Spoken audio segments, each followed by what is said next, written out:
Lee Summit is your destination for big city vibes and small town charm. Head to the downtown Lee Summit Farmers Market, where local meets fresh. Then grab a cup of coffee and discover a variety of shops and boutiques just around the corner. Continue the fun in downtown Lee Summit at a retro arcade bar. Discover your new beer at one of our 6 locally owned breweries. Cool off with some handcrafted cocktails at happy hour. End the night with live music and good company.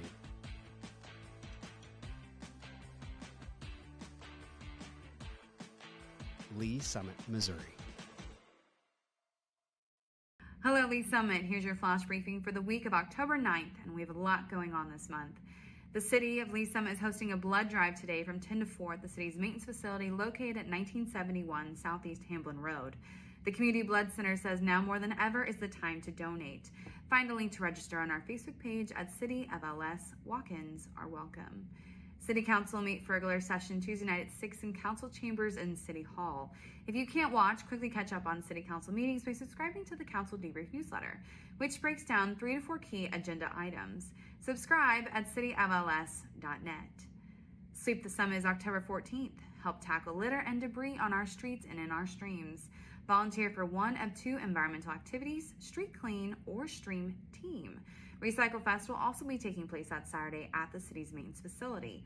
Find more information, including waiver forms, registration, and acceptable recyclable items at cityofls.net/sweep. Are you looking for a change of pace in your career path? The City of Lee Summit is hosting a career fair and expo October 18th from 2 to 7 p.m. at the Gamber Community Center. The city offers rewarding public service jobs in a wide variety of fields. At the fair, engage with hiring departments, network, learn about open positions, and land your dream job. Explore career opportunities at lspeople.net. Join District 3 Council members Phyllis Edson and Mayor Pro Tem Beto Lopez for a town hall on October 19th at the training facility at the Lee Summit Police Department. Receive an update on major projects and visit with department representatives. This town hall is a come-and-go event. Unable to attend, the meeting will be live streamed on the city's YouTube channel. And the city, in partnership with the Missouri Department of Transportation, will be hosting an online public hearing October 3rd through the 17th for the Missouri 291 North Interchange at US 50 Highway Improvements Project. The public can view project plans and exhibits, submit comments, and ask questions. The project is estimated to begin in late summer or early fall of 2024. Thanks for listening and have a great week. Traditionally, we think as police officers, those responding to law enforcement needs within the community. But honestly, we are there to serve our citizens, and our citizens do go into crisis. They do have mental health crises, and we're being called to those scenes on a regular basis. In order to help serve those citizens better, we did initiate the Crisis Intervention Team Program. These are officers that are specially trained to de-escalate crisis situations. Recently, we've brought co-responders onto the scene, licensed qualified mental health professionals housed within our police department, and they respond with those officers directly to those scenes where a crisis is occurring so they can interact with that citizen and get them the help they need right there on that scene. The co-responders are either a bachelor or master level in a behavioral health related field. They wear plain clothes, they don't carry weapons or anything like that. I have a police radio that I listen to all day. Listen for, those key words: mental health, behavioral health, crisis. There's a lot of officers that just call for me. I have my own radio number. I also have the ability to self-dispatch to them and say 982 is en route. Officers en route, 914, Armstrong. So typically I arrive after they've made it safe. I'll make contact and get kind of the rundown, and then I just kind of jump right in. I'm like, hey, my name's Allison. I'm a mental health professional. I'm here to help you. I'm not here to take you to jail or arrest you. Sometimes all a person needs is a voice, someone neutral, someone outside that, can listen. I do a lot of safety planning, including family, their support network, who's close to you. If they're home alone, who can come over and hang out with you today? Can we lock away your sharps? Can we put up your meds? Do you need meds? Can we get you over to the urgent care to get you assessed for your medications? Some of them also are like, oh, I'm so glad you came. This made me feel so much better. Our main goal as co-responders is to, one, get people connected to the services that they need, and also divert from emergency rooms and jails. And they almost get a different view of the police responding. That lets me know you care and the officers care. Please, how can we help you? My husband has... In 2020, we had 722 mental health related calls for service. 2022, by that time, 1,479. These mental health related calls for service are increasing. How we're responding to that is increasing the number of crisis intervention team officers we have available, as well as the number of responders we have available to respond on these calls. So what I think is important for the community to know about the co-responder program is that we're here, we exist. All you have to do when you call 911 is ask for us. You know, say, hey, I want a co-responder to respond to this crisis, and we'll go. I was really struggling about 8 years ago on my personal journey with mental health, and I met some amazing social workers and amazing programs that have helped me get to where I am today. I really couldn't see myself doing anything else. We want to help, and that's what we love to do. So I had a client, we got a call, she had some suicidal ideations, and she really felt that she had nobody. And and getting to know her story and getting to know who comes around and sees you, well, then we found a support person and they responded immediately. And we made a plan. I called back and checked on her in an hour, and then I checked on her in 2 hours. We were able to get her into the additional services to where she talks to someone every week or more. I just took a person that really just thought they had nobody and nobody would show up for them, and show them you do. And you'll be amazed who is in your corner if you just simply say, I need a little help.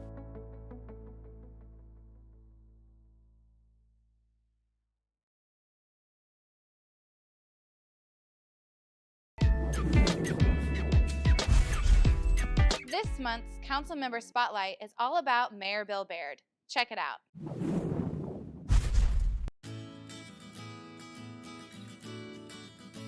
I have always volunteered in the community, and I was always really involved, but then I ran for school board. Whenever I got done with my term, I just felt like I had more to give. It's always been my goal from day one is to get everyone in the community connected and working together, and I always called it a spirit of community.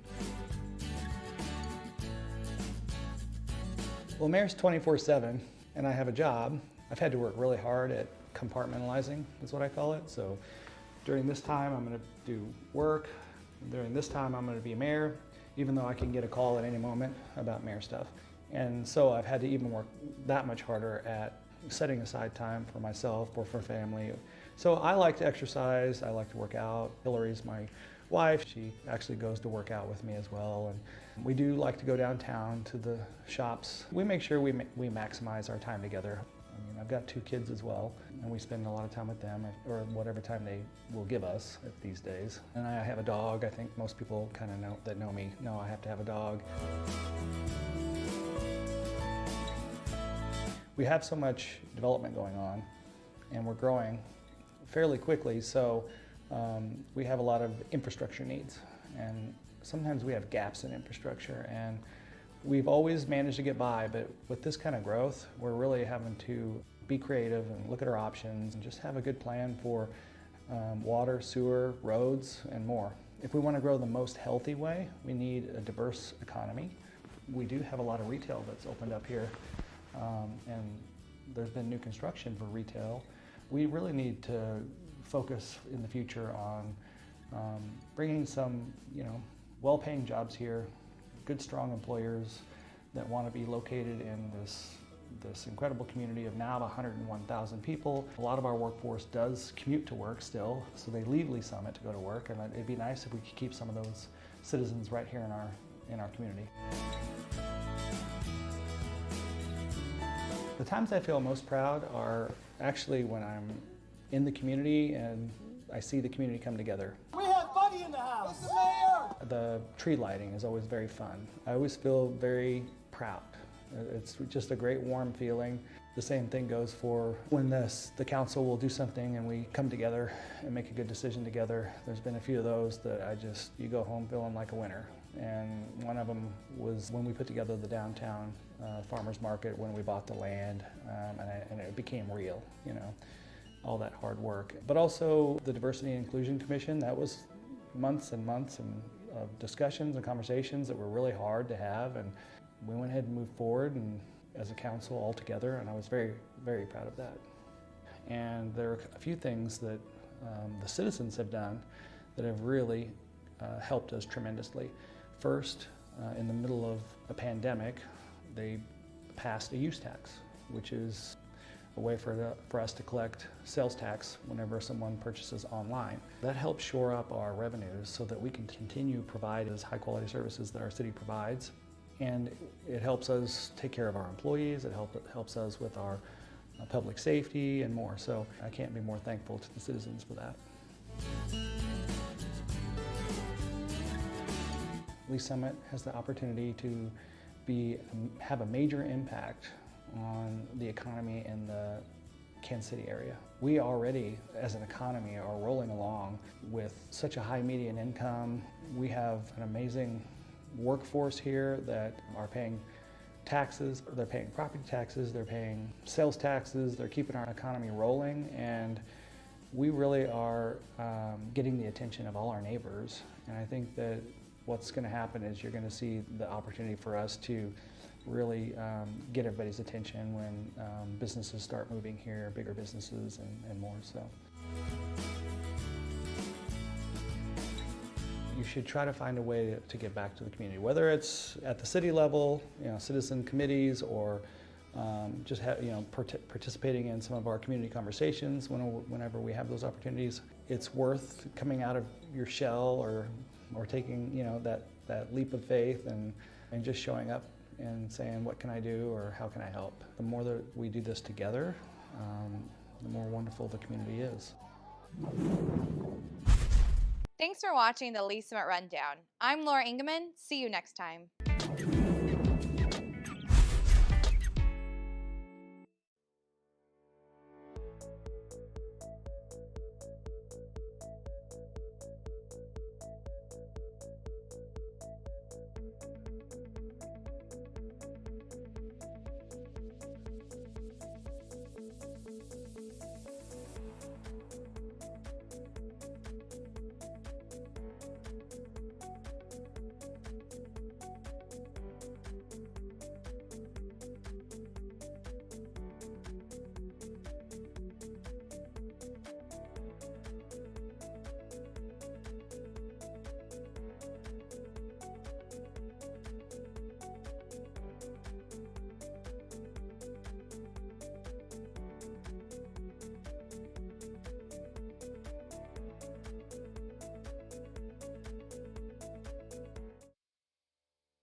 order the Planning Commission meeting for Thursday, October 12th, 2023. Can I get a roll call, please? Mark Kitchens, Present. Cinda Rader, Present. Jake Lovelace, Present. Dana Arth, Present. Donnie Funk, Terry Trafton, Present. Tanya Jonna Ford, Present. Randy Benbrook, Present. Chip Tuzinski. Present. Okay, thank you. Can I get an approval of the agenda? Oh, hold on 1 minute. I have an agenda management item that we need to, number F, it's letter F, public hearing application PL 2023-186, special use permit. That has been withdrawn, so we are not going to do that tonight. So can I get a motion for the approval of the agenda as modified? Chair, I would like to recommend approval of the agenda as modified. Thank you. Can I get a vote on that? Second. Or a second? Second. And a vote? Mark Kitchens, Yes. Cinda Rader, Aye. Jake Lovelace, Yes. Dana Arth, Aye. Terry Trafton, Yes. Tanya Jonna Ford, Yes. Randy Benbrook, Yes. Chip Tuzinski. Yes. Okay, so we have approval of that. And then if we have any public comments as they pertain to the business of the Planning Commission in general, now's the time, and it doesn't look like we have any. So we'll move on to the, oh, we have Zoom people? Okay. Okay, so the consent agenda, we have item 2023-5900, approval of the September 28th, 2023 Planning Commission Action Report. Can I get a motion on that, please? Chair, I'd like to make a motion to approve the consent agenda. Okay, can I get a second Second. and a vote? Mark Kitchens, Yes. Cinda Rader, Aye. Jake Lovelace, Yes. Dana Arth, Aye. Terry Trafton, Yes. Tanya Jonna Ford, Yes. Randy Benbrook, Yes. Chip Tuzinski. Yes. Okay, thank you. So we'll move on to public hearings. We have continued public hearing application PL 2023-130, rezoning from Ag to CP2 and preliminary development plan, Cowboy Car Wash, 3601 Southwest Hollywood Drive, Casey Cowboy Properties, LLC applicant. I would like anyone who plans to give testimony or speak on this application to stand up and be sworn in, please.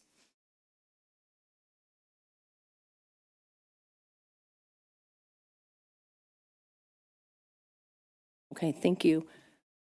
Shannon, you have your presentation?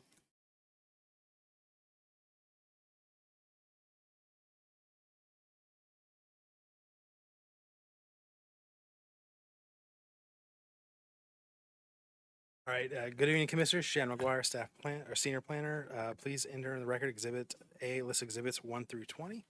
Okay, exhibits A 1 through 20 All noted right. and entered into the record. All right, so for this application, we've already gone through my presentation, so I'll just quickly hit the highlights so we're not being too redundant with it. So they are seeking a rezoning from Ag to CP2 and approval of PDP. They are proposing to construct a car wash on that southern 1.5 acres of the highlighted property here. The surrounding properties to the east and south are CP2. To the west is that PMix, and to the north there is that Ag. Currently, the comp plan does identify, or the comp plan land use map does identify the property as residential 3. Then they have proposed later in the meeting, there is a proposal to amend that to match with their proposed plan. It is also subject to the 150 corridor overlay. The 150 corridor overlay land use map does identify that area as commercial, so the proposed plan is in compliance with the 150 corridor. And a quick aerial of the overall site. It is a vacant site. It's a little bit overgrown with some overgrown trees and vegetation. The The structure that you see here in this picture is no longer there. And it's the preliminary development plan portion of it is covered in the south 1.5 acres. It's going to be a little over 4,800 square foot car wash, 26 feet 4 inches in height, and they are providing 24 parking stalls with that. So the applicant has provided the conceptual for the remainder to show how it could lay out. This is not, you guys are not approving this conceptual at this time. Any development of that property to the north there will require a separate PD for city council. Proposed materials include stucco, metal panels, exposed steel, glass, and a polycarbonate roof.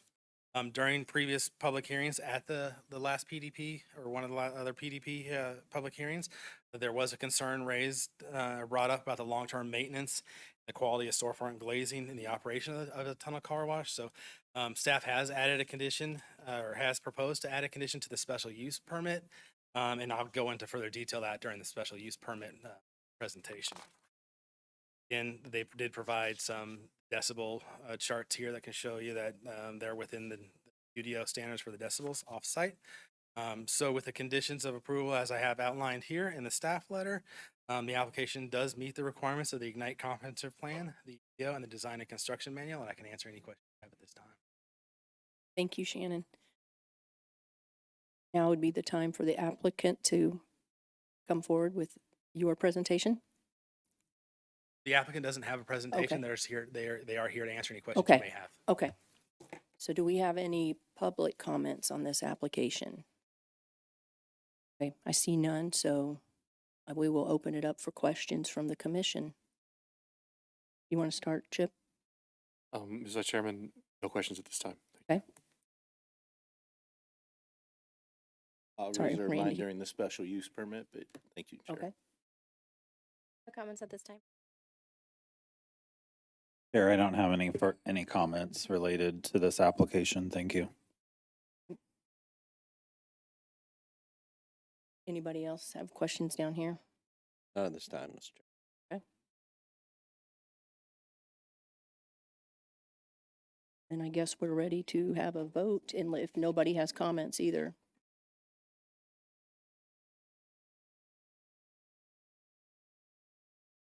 Chair. I move to recommend approval application PL 2023-130, rezoning from Ag to CP2 and preliminary development plan for Cowboy Car Wash 3601 Southwest Hollywood Drive, KC Cowboy Properties LLC applicant. Can I get a second on that? Second. Okay, a vote, please.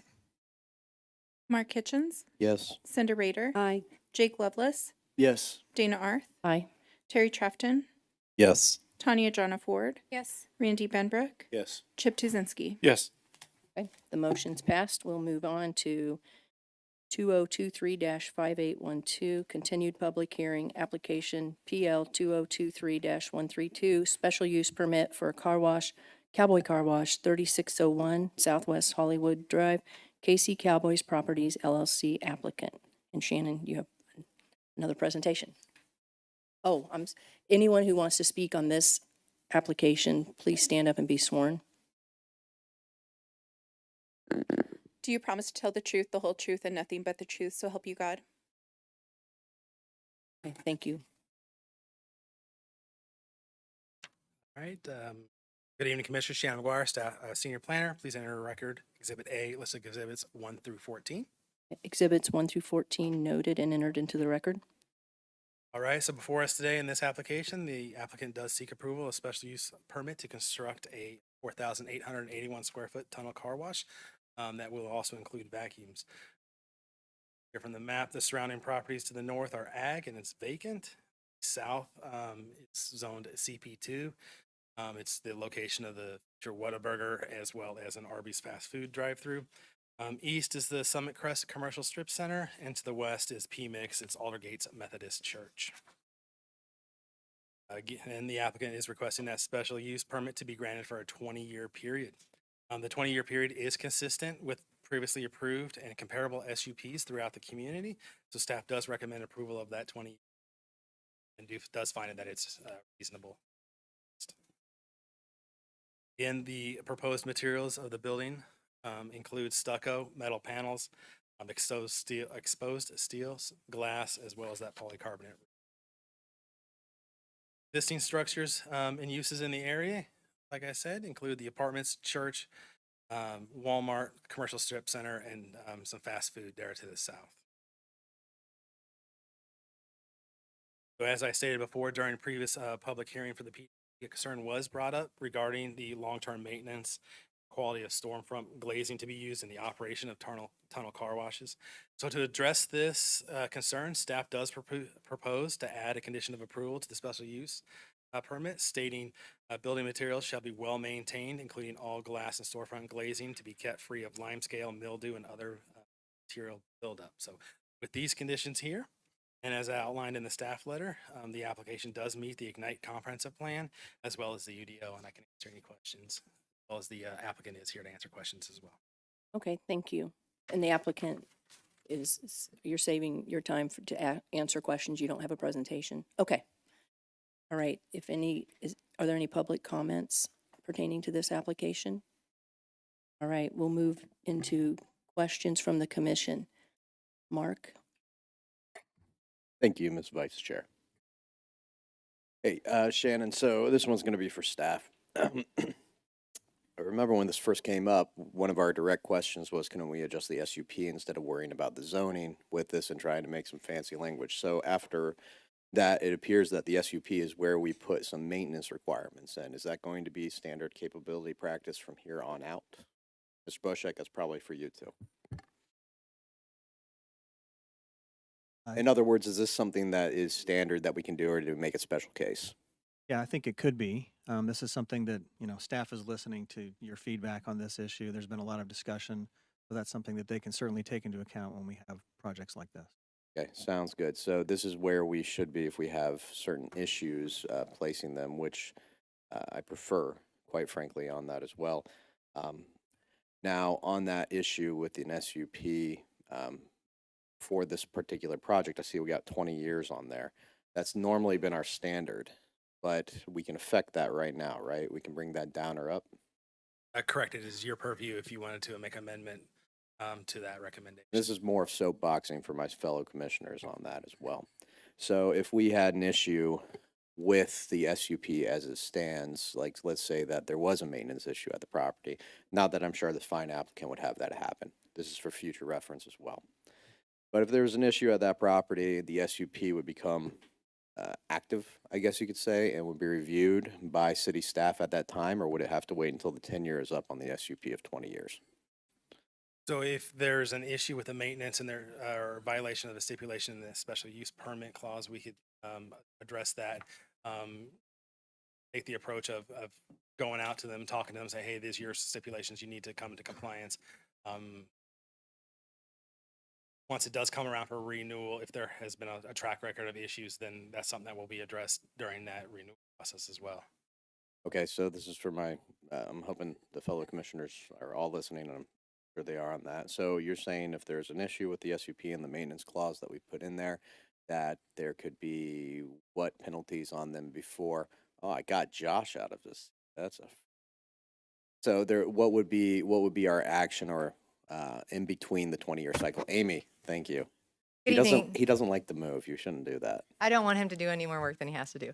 Good evening, Amy Nassif, Deputy Director. So actually we have a provision in the Unified Development Ordinance that if any provision or condition of this special use permit is not followed or adhered to, we do have a revocation procedure. So staff can look into it, work with the applicant. If we do not get an item abatum or there's still abated or there's still concerns, we can bring it back before the Planning Commission prior to its expiration period for you all to review and reconsider. That is absolutely correct. Thank you, Amy. Thank you. Now this one's going to be for the applicant. If the applicant could step forward, please.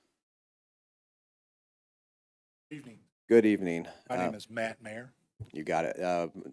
Your address for the record too. 4400 South Lindbergh, St. Louis, Missouri. Awesome. 63127.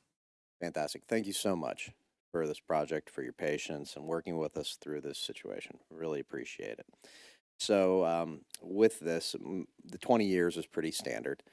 Most funding for these projects are capitalized for that 20-year on the SUP as well. Banks like to have an SUP in place that shows the amortization schedule that they're going to fund these for. So my guess is you would like that 20 years on there, right? And it has something to do with that. Sure. Yep. Thank you. Thank you. I appreciate it. So as we move forward, it would just be prudent knowing that the 20 years would effectively help the project. And if there were any issues moving forward, we would still have a revocation process that went through the city. So we don't really have to worry about a time period on there because what we're worried about is already written into the SUP. Thank you. I appreciate it. And thank you for your patience and all the work you're doing with our city. Thank you. Thank you, I yield, Commissioner Mr. Chair. Kitchens. Thank you. Commissioner Rader? Okay.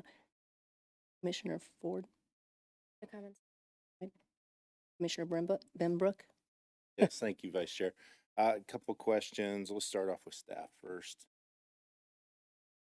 I noticed in one of the recommendations or the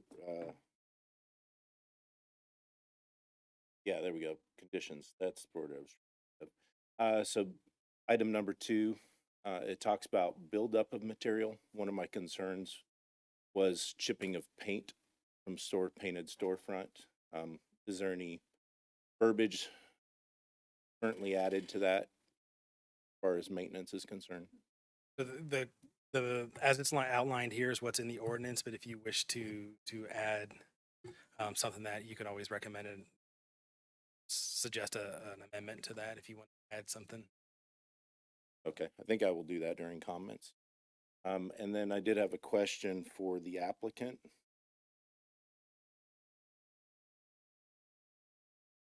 Thank you, appreciate it. Quick question. You've got a lot of exposed steel in this design.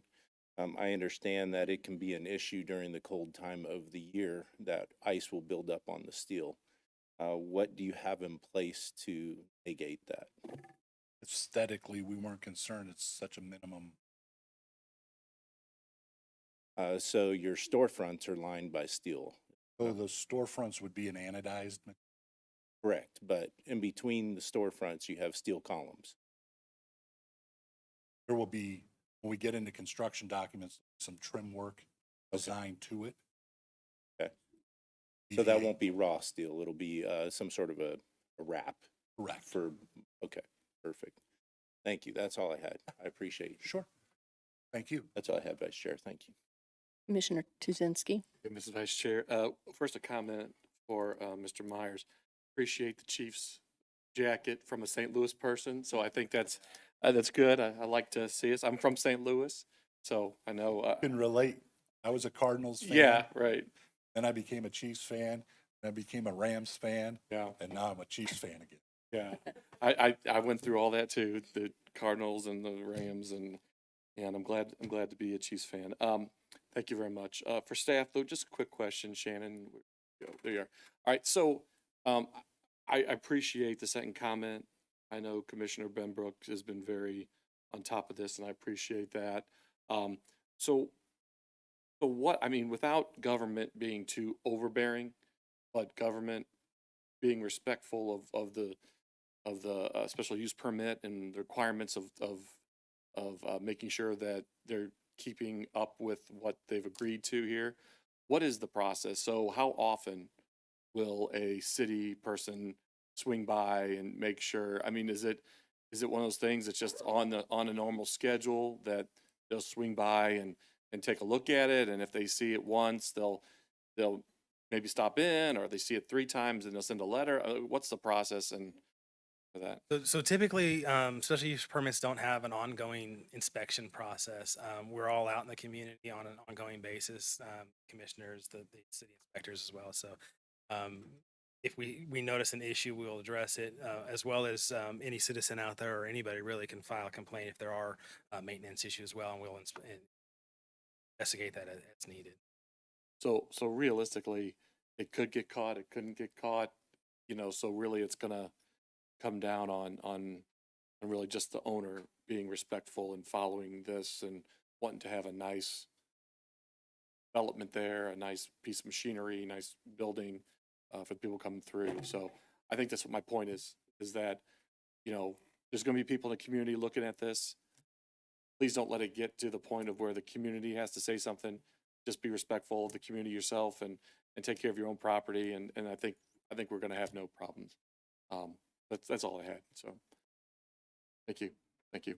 Okay, well then we will move on to the comment portion and we'll just start with you. No additional comments. Thank you. Okay. We want to check for online comments. Oh, I thought we didn't have anybody.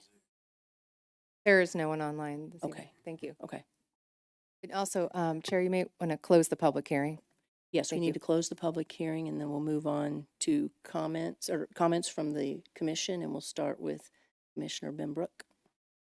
Yes, thank you, Vice Chair. I'd like to add condition number 2, that not only storefront glazing be kept free of limescale mildew or other material buildup, but also that the storefront mullions will be maintained.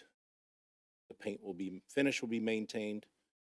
I don't know how the verbiage needs to happen with that, but typically what I've seen in the couple that I visited that are this type of a situation is the storefront finish will chip off a lot. It looks pretty bad, just as bad as the glazing.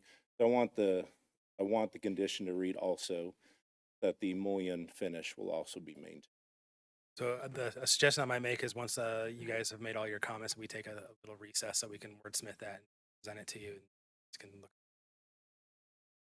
And then the other comment I wanted to make was just to the applicant. The reason why we're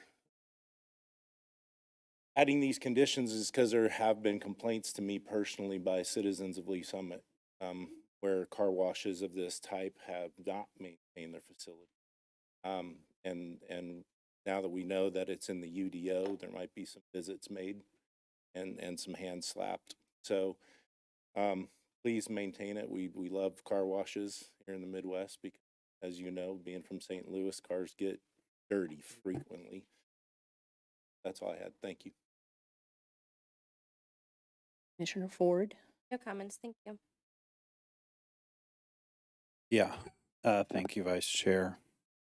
I just wanted to acknowledge that Mr. Purcelli, I think it is, from out of state as well, is here and present. So thank you for being here and being patient with us through this process. I know this is the third meeting. So I do appreciate the work you're doing, and you'll be pleased to know that Whataburger, is one of the franchisees for our Super Bowl champion MVP quarterback. So you might get to run into him when you're there, Mr. Mayor. So anyway, thank you again for your efforts. And I also appreciate city staff for all the work that you guys have done too, because we've asked for lots of details on this project and it seems like there's a litany of car washes coming into the city. And I mean, I guess people like to wash their cars. So we also are a growing community. So I guess we'll have many of them. So thank you. Commissioner Lovelace. And I would be open to what the commission has to say on it. But as far as a recommendation on the language, if we want to get a little bit more specific with it, maybe we say something to the effect of building materials and finishes shall be well maintained and free of defect or disrepair, something to that effect.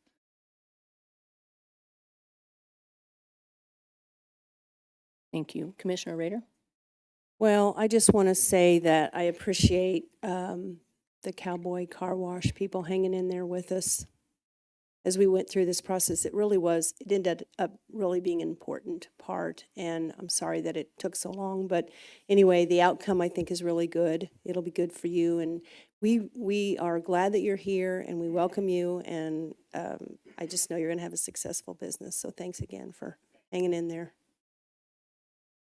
Commissioner Kitchens. Yes, thank you. I agree with Commissioner Lovelace. Let's keep the language more general, just really easily maintained than there.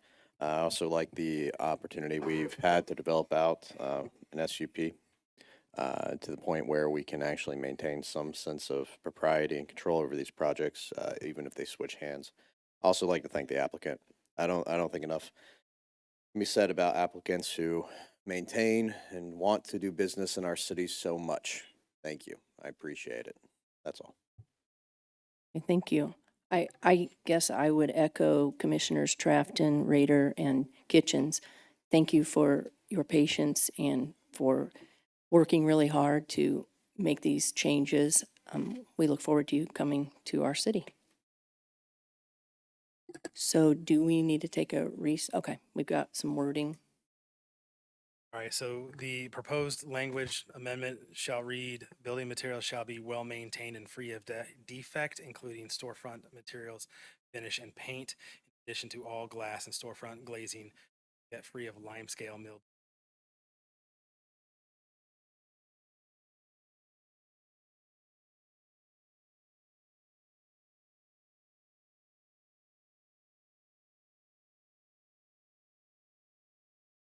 All right, I'll read that again.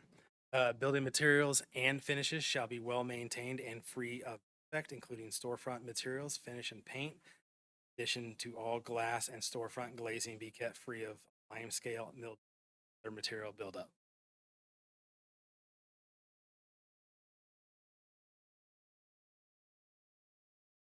Yeah, thank you.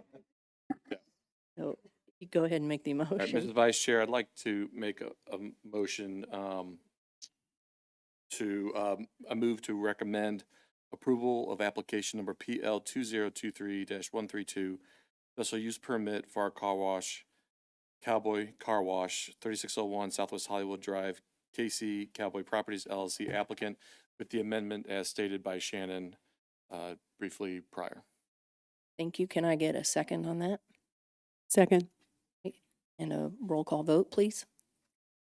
Mark Kitchens, Yes. Cinda Rader, Aye. Jake Lovelace, Yes. Dana Arth, Aye. Terry Trafton, Yes. Tanya Jonna Ford, Yes. Randy Benbrook, Yes. Chip Tuzinski. Yes.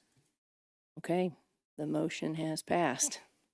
And we will move on to continued public hearing application PL 2023-133 comprehensive plan amendment, change in land use designation from residential 3 to commercial, 3601 Southwest Hollywood Drive, KC Cowboy Properties LLC applicant. If anyone who is planning to testify or speak on behalf of this application would stand and be sworn in now. Do you promise to tell the truth, the whole truth, and nothing but the truth, so help you God? Okay, thank you. And I guess we have another presentation from Shannon. Good evening, Commissioners. Shannon McGuire, Senior Planner. Please enter into the record. Exhibit A, list exhibits 1 through 8. Exhibits 1 through 8 noted and entered into the record. All right, so since this is the third go around for the same project, I'll try not to be too redundant, but go ahead and hit it for anybody looking at the video later. So as you can see here, the surrounding zonings to the north are ag, vacant property. The south is that CP2 with the Whataburger and Arby's. East is CP2 with the Summit Crest Commercial Strip Center. And west is the PMix Alder Gate. So currently, the comprehensive land use map does identify the subject site's future recommended land use as residential 3. The applicant has proposed a comprehensive plan amendment to reclassify the subject property to a commercial land use category. So the proposed comp plan update is consistent with the associated rezoning and preliminary development plan, as well as that special use permit that we just heard about. The proposed development is compatible with the nature of the existing developments in the area. And the use is substantially similar to the recently approved McBee's Car Wash just to the west there, which is also located in that 150 corridor. So there are multiple goals established in the comp plan. Some of those promotes various strategies to build a long-term economic prosperity and resiliency within the city's economy. One of those established goals is to stimulate continued economic development and reinvestment by the private sector into our community. The subject application does meet this goal by investing into our community. The commercial land use category that has been proposed does is intended to accommodate for a mix of retail, service, and public uses. The proposed car wash is compatible with the commercial uses, as I stated earlier, in the adjoining properties to the south and east, as well as the commercial nature of 150 corridor as a whole. The subject property is located in the M150 highway corridor as designated in that comp plan. As part of the corridor place types that are proposed through the comp plan, they do guide the development and establish the basis for design principles along. The intent of the corridor place type is to provide for a mix of medium and high density residential with various retail and service uses to complement and service those adjacent neighborhoods. So the proposed development does meet that goal, by providing those service type uses to enhance the residential uses in the area. So, with the conditions of approval here, and as outlined in the staff letter, the application does meet the requirements of the Ignite Comprehensive Plan and the UDO. I can answer any questions you may have at this time, as well as the developer representatives are here to answer any questions. Thank you, Shannon. Do we have any public comments on this application? Seeing none, does anybody on the commission have questions? So we will close public hearing and move on to comments and or a vote. Any comments from the commission? All right, then I'm looking for a motion on this. Is board? Right one. So I move to approve resolution 2023-05, a resolution of the Planning Commission of the City of Lee Summit, Missouri, amending the Lee Summit Ignite Comprehensive Plan. It's the one before it. The one is, yeah, it's at the top. C, item C. 1 second.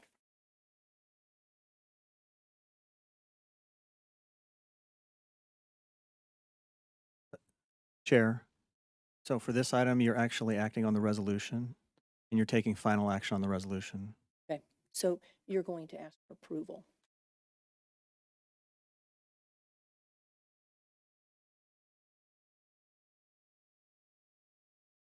Correct. A motion to approve the resolution is the appropriate motion.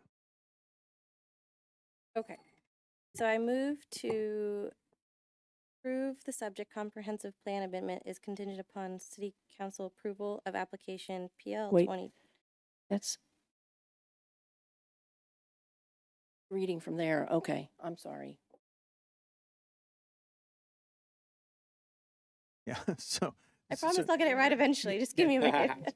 So the best form of the motion would be a move to approve resolution 2023-05. That's Okay. Commissioner Trafton to the rescue. I move to approve resolution 2023-05, a resolution of the Planning Commission of the City of Lee Summit, Missouri, amending the Lee Summit Ignite Comprehensive Plan. Okay, can I get a second on that? Second.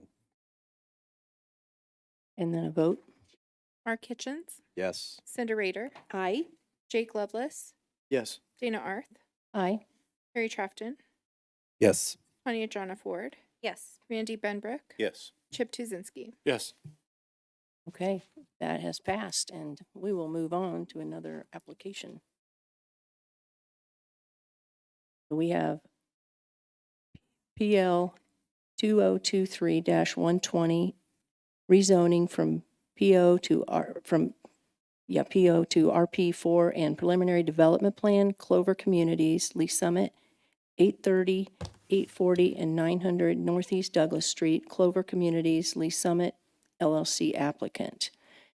If there's anyone here that's planning to give testimony or speak on this application, please stand up and be sworn in. Do you promise to tell the truth, the whole truth, and nothing but the truth, so help you God? Okay, thank you. Do we have a staff presentation?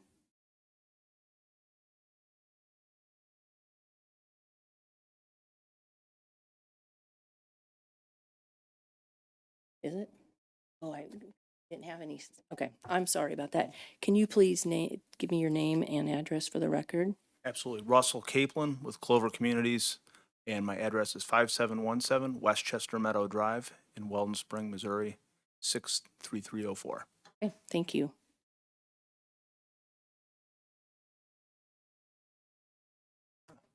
Yeah, which one do I press here?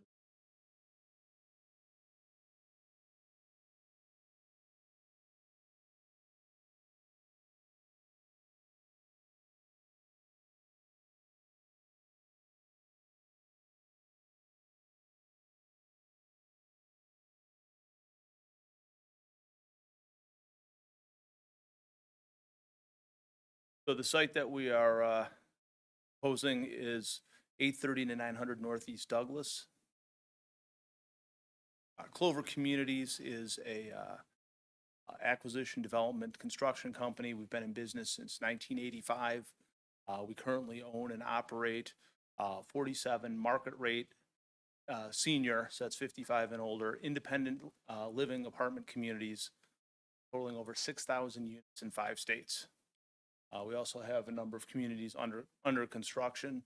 We're you can tell by our portfolio, we're long-term holders and operators. That's our business strategy. Strictly market rate. We've never done anything with tax credits or HUD financing or any other type of an affordable product, nor have we changed anything into a product of that nature. Nor have we changed any of our community from 55 and older to all ages community. We're strictly a senior housing company. Most of our residents come from within about a 3 to 5 mile radius of the community. There are people currently living in your community that are looking for, basically, that they've gotten to a point in their lives where they're looking to become part of a senior community, for the amenities and the physical structure that we offer. We end up meeting a couple of needs. One of them is we're attainable housing. We don't have a commercial kitchen. We don't do food service and have wait staff at every meal type of setup. Those are available, and there's some fantastic communities like that in the area. If you have $3,000, $4,000, $5,000 to spend, on retirement housing, we're trying to be that attainable community for those folks, for people, for retired school teachers, first responders, public servants, folks that have served us well and need a quality place to live. At the same time, we also free up existing housing stock, by people moving out of their homes in the community, and it allows people to come in and update those and bring new families into the community. Believe we're a very good addition to the community. We put almost no cars out during peak time. Our people aren't going to work. They're not coming home from work. They have doctor's appointments late morning, early afternoon. They go to the store, they go to the restaurants, what have you. Our standard presentation says that, our peak hours between 2 and 3 in the afternoon, obviously right across from the high school, our people will end up adjusting and not go out into the school traffic. Don't put any kids into the schools, so we don't have any adverse impact on the schools. We pay our taxes and actually are effectively a subsidizer of the local schools. Our units are designed for seniors. They have all the high countertops, the low cabinets. They're all handicap adaptable units. Mailboxes and emergency pull cords, and very easy to live in units with some balconies. Inside of our communities, we have a number of community facilities, reading rooms and libraries, on-site beauty salon, fitness center with classes, family rooms. We also have safety features, including building entry systems and monitoring. Additionally, we have what I call the soft programming for seniors. That's unique to our living experience or senior living experience as opposed to an all ages type community where we have special event dinners, birthday parties, holiday parties, socials, card clubs, other activity clubs, ice cream socials. We'll do day trips to, local shows or what have you. Here's just a recap of where the location is. We're on Douglas, just south of Tudor, right here.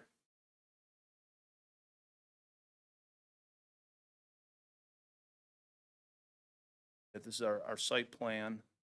We're a four-story building. Have our stormwater management and retention in the back.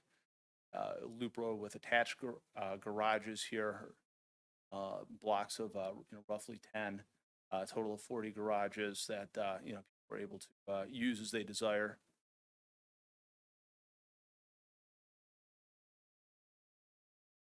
Elevation.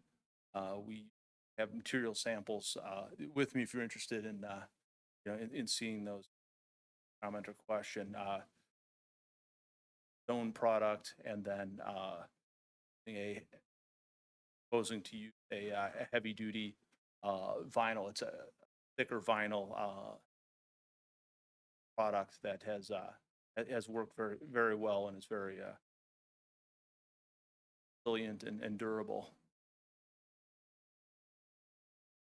We do include the architecture on all four sides and have a number of features to break up any long walls. We have bump outs and balconies and color changes, as well as the gabled roof shutters.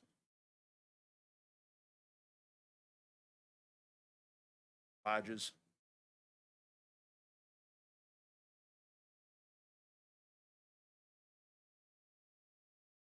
Floor plan, double loaded corridors with an elevator. The entire building is elevator serviced, as you would expect. Common areas and tend towards the core, appropriate life safety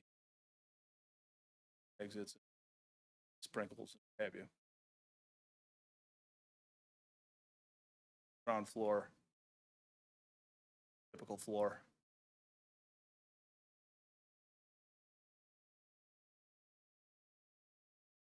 Landscaping plan, we would maintain the site is currently very heavily wooded, and we look to maintain trees, screening. We're able to, as we get to the retention pond, we would fence there. At the existing, there's not sufficient trees to requirements.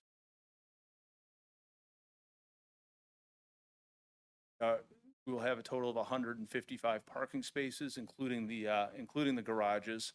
This is it comes out to about 1.2 spaces per unit, which is actually very, very high for us in our Midwest properties. I've got a selection of them here. We average about 1.04, and we use about 80% of those spaces as typical use.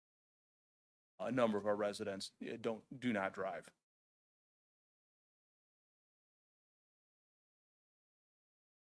For data on our traffic generation, you generate probably the equivalent of, I would say, a 40 home subdivision in traffic, and very little peak traffic.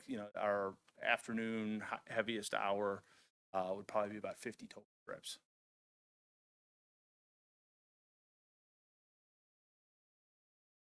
Working with y'all, and excited about the opportunity to be part of your community. Hey, thank you. Now it's your turn again, Shannon.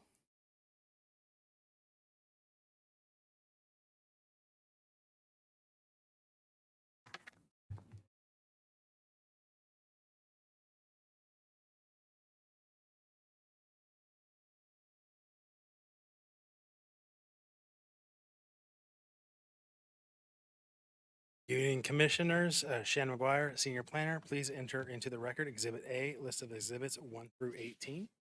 Exhibits 1 through 18 noted and entered into the record. All right, so the applicant is seeking a rezoning from PO and to RP4 and approval of a preliminary development plan to construct a 128-unit multifamily apartment building for a senior independent living community. They are proposing an alternate parking plan, as they just alluded to. They are providing parking at a rate of 1.21, or stated 2 if you round, for a total of 155 total stalls.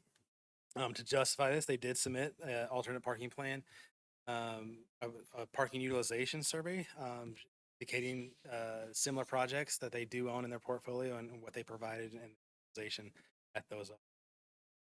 The applicant is also seeking a request for modification to the maximum density and minimum lot size per unit. So I'll go into further detail in the presentation. The comprehensive land use map does identify the subject site's future land use as residential 3. The proposed use is in harmony with this map. In addition to the economic goals and in addition to the economic development goals of the comprehensive, the subject development is meeting the established goal by providing additional housing units throughout the community for our senior residents. Since 2016, the City of Lee Summit has committed to participate in Mid-America Regional Council's Community for All Ages recognition program. Some of the goals of this program were established to create and implement plans and policies to address the city's changing demographics. The recognition program encourages communities to respond positively to the rapid increase in the older adult population and to adopt policies and programs that make the region a great place for all residents and allow them to age well and live the aging process. The proposed senior independent living community will meet the goals of the Community for All Ages, but providing those additional living options for our residents. As you see the site plan here, they will be accessed off to the east here. The proposed property is a little over 7 acres. With all 4 floors, it's about 142,000 square feet. The height is about 48.5 feet tall. They are proposing a density of 19.6 units per acre. Again, they're providing that 155 parking stalls in the form of 115 surface stalls with those 40 garages. Bedroom breakdown is going to be 6 one-bedrooms and 122 two-bedroom. Proposed materials do include vinyl siding in different forms. They are providing some lap vinyl siding, shake style siding, board and batten styles, as well as those vinyl shutters and some stone wainscoting. The proposed building materials are compatible with the design and construction of existing, as well as recently approved multifamily structures that are found throughout the community. The applicant did provide additional information with regards to the vinyl siding that they are proposing. They did provide us some manufacturer specification sheets that do indicate the minimum quality of that vinyl siding. The minimum wall thickness is proposed to be that 0.046. This is the same level of thickness and quality that was approved for in 2022 for the TriStar project. This particular manufacturer does offer a limited lifetime warranty on this product. So now to the modifications that are requested. So in keeping with similar multifamily community proposals or developments throughout the city, the applicant has requested that modification to the overall density and minimum lot size. The requested modification, like I said, is fairly common among other apartment complexes. For context and comparison for this one, the recently approved Douglas Tudor Apartments, which is just on the north side of this, has the same modification, or were requested and were granted the same modifications. They had requested 27.47 units per acre, so this one's significantly lower, as well as they requested a reduction to 1,500 square feet, 1,585 for that minimum lot size. So while the modifications are similar, these are less impactful and less deviation from the. So For that reason, we do find, the staff does find that the modifications are reasonable and do support them. With the approval of conditions, staff would like to propose amending condition number 6, just to provide a little more clarity on that. So it's here originally, number 6 stated, if it is determined that a southbound lane is required to be constructed with the development, that the developer shall execute that development agreement. So we just kind of wordsmith it so it's a little bit clearer and locks it in a little bit better. So we are proposing that one small amendment there. So with that, that concludes my presentation, and I can answer any questions you may have at this time. Thank you, Shannon. Is there any public comments on this application? Right, I see none. So we will close public hearing. We will open it up for questions for the commission, and I'll start with Commissioner Kitchens. Thank you, Vice Chair Arth. All right, this question is going to be for the applicant. Thanks, Shannon.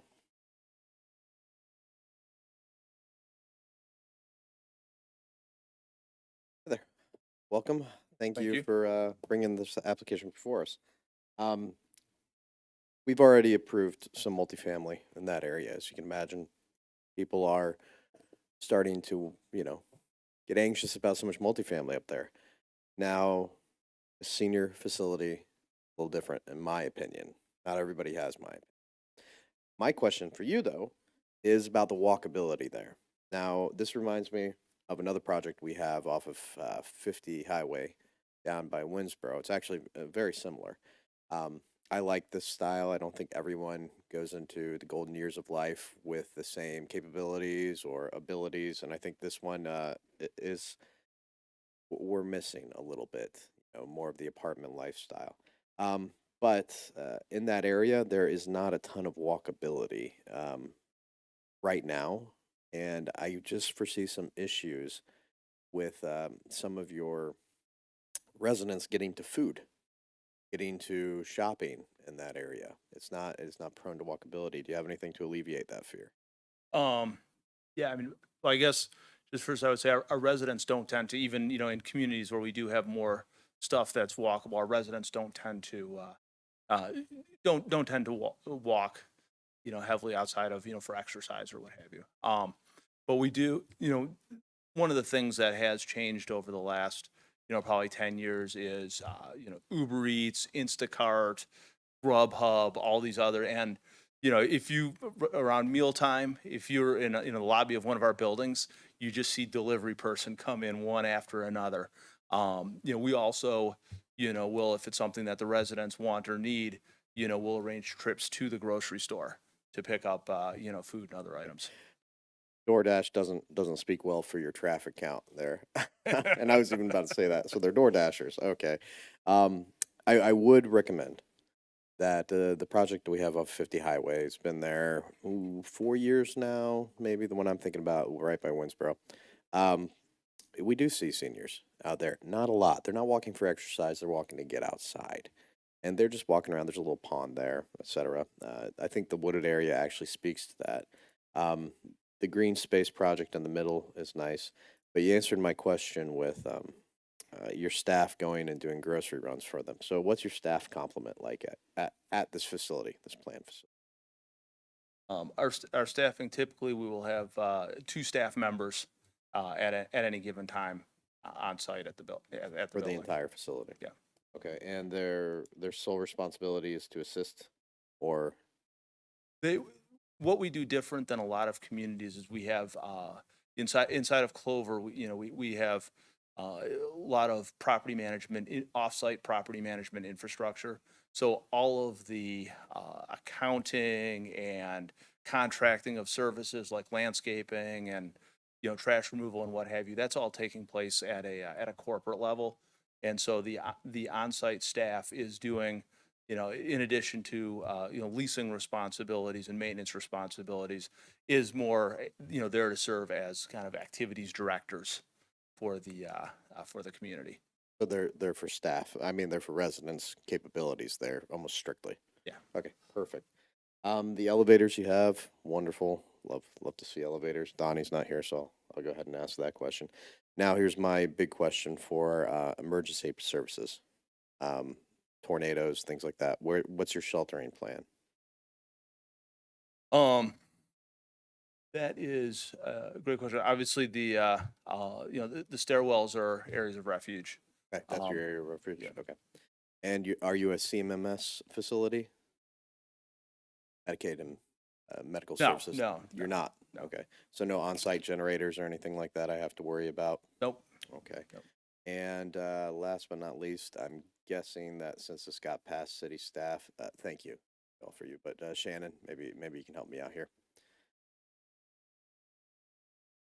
Looking at the turns, I always ask about the fire and the ambulance. We do know that these sorts of facilities have our highest amount of response calls for the city. So I'm guessing, and you can just say yes or no, and I'm going to take your word on it, Shannon, but this was measured with the fire engines and things like this past fire for response. Yes. That's all I have, Chair. Vice Chair, thank you. Thank you, Commissioner Kitchens. Commissioner Rader? Thank you, Vice Chair. Okay, I have a question for, let me say, I guess I'll go to the applicant first.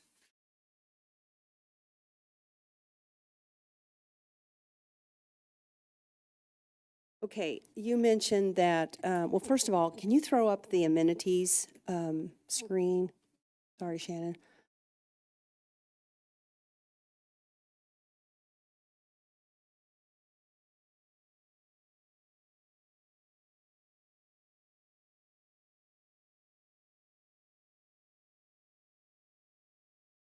No. Unit or the community amenities? The community, thank you. Okay.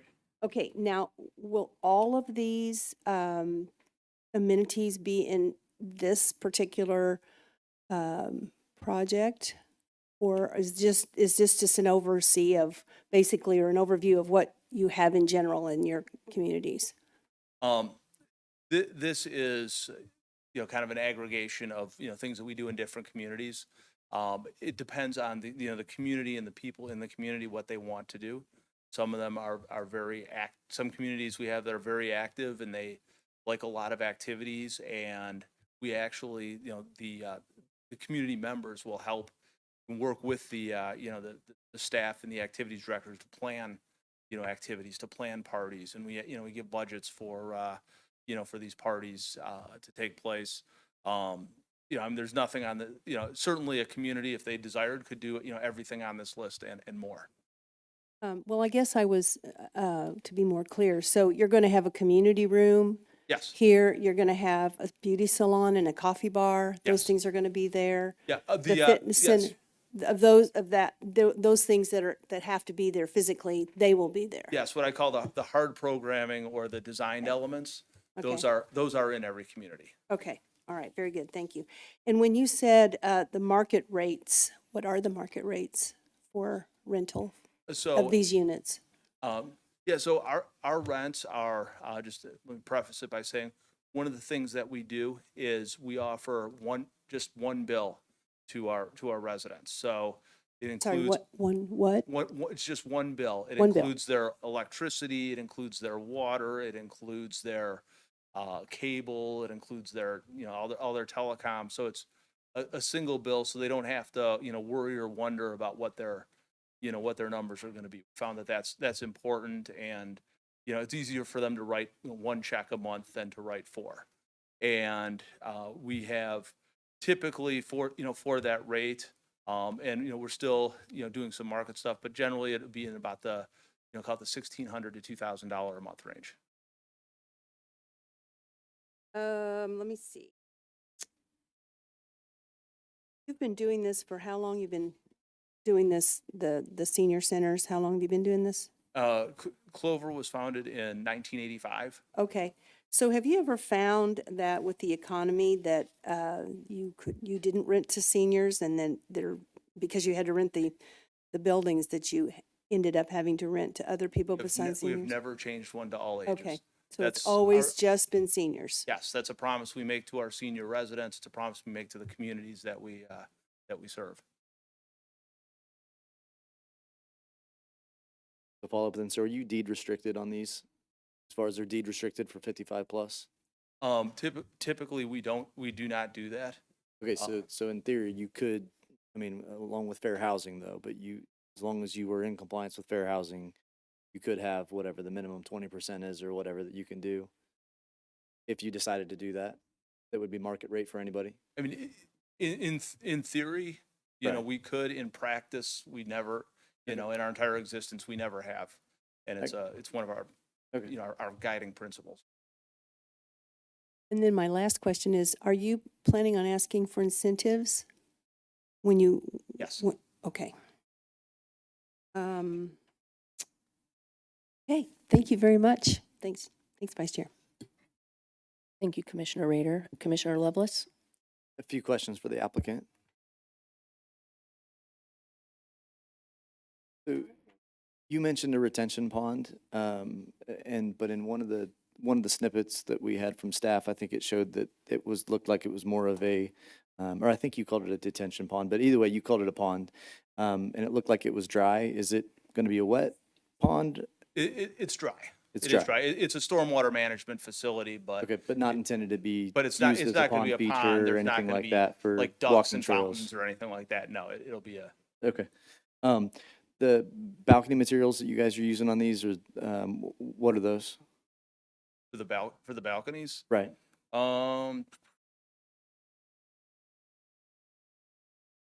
Apologize. Let me look this up for you.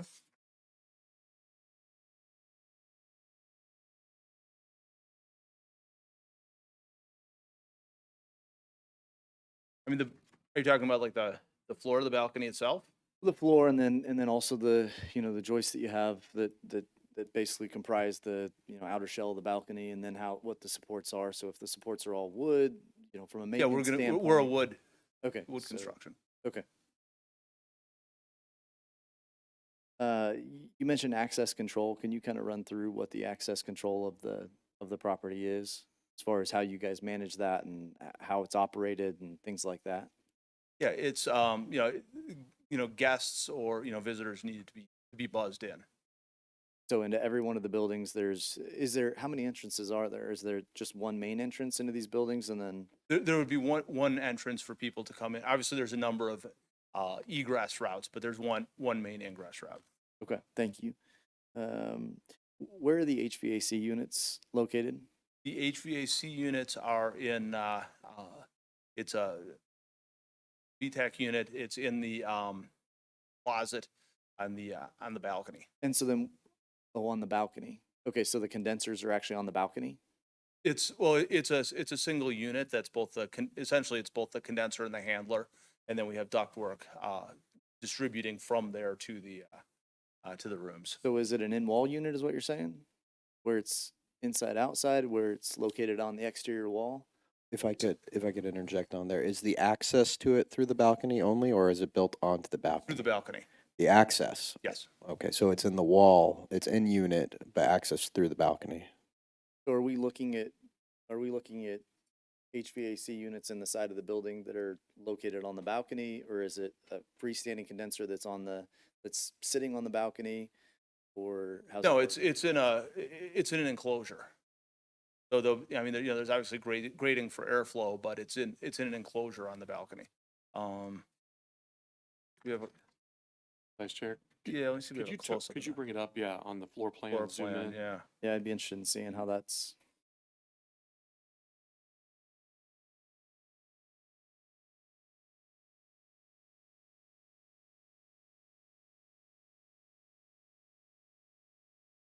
Actually, it does. You know what? These are floor plans aren't gonna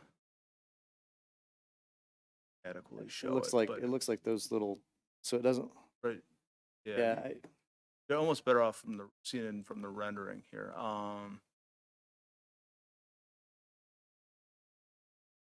yeah, you definitely couldn't see it from the rendering. That's why. Yeah. No, you're right. You can't. It's not clear from the rendering, but it's right in there. Okay. So I would suggest that you have some sort of a better detail breakout on that if you get down the road on this. So I guess before I forget, what's the breakout as far as you said I think, I mean, it was heavily slanted to 2-bedroom units. Correct. What are the square footage on the single bedroom versus the 2-bedroom units? And then so I guess that first, please. Pull that up here. Our 2 bedrooms get to, our 2 by 1.5 gets up to 890 square feet. And our 1 bedrooms, we actually have 3 different floor plans. Yeah, we have a, Yeah. 1 bedroom running, just under 700 square feet. Okay.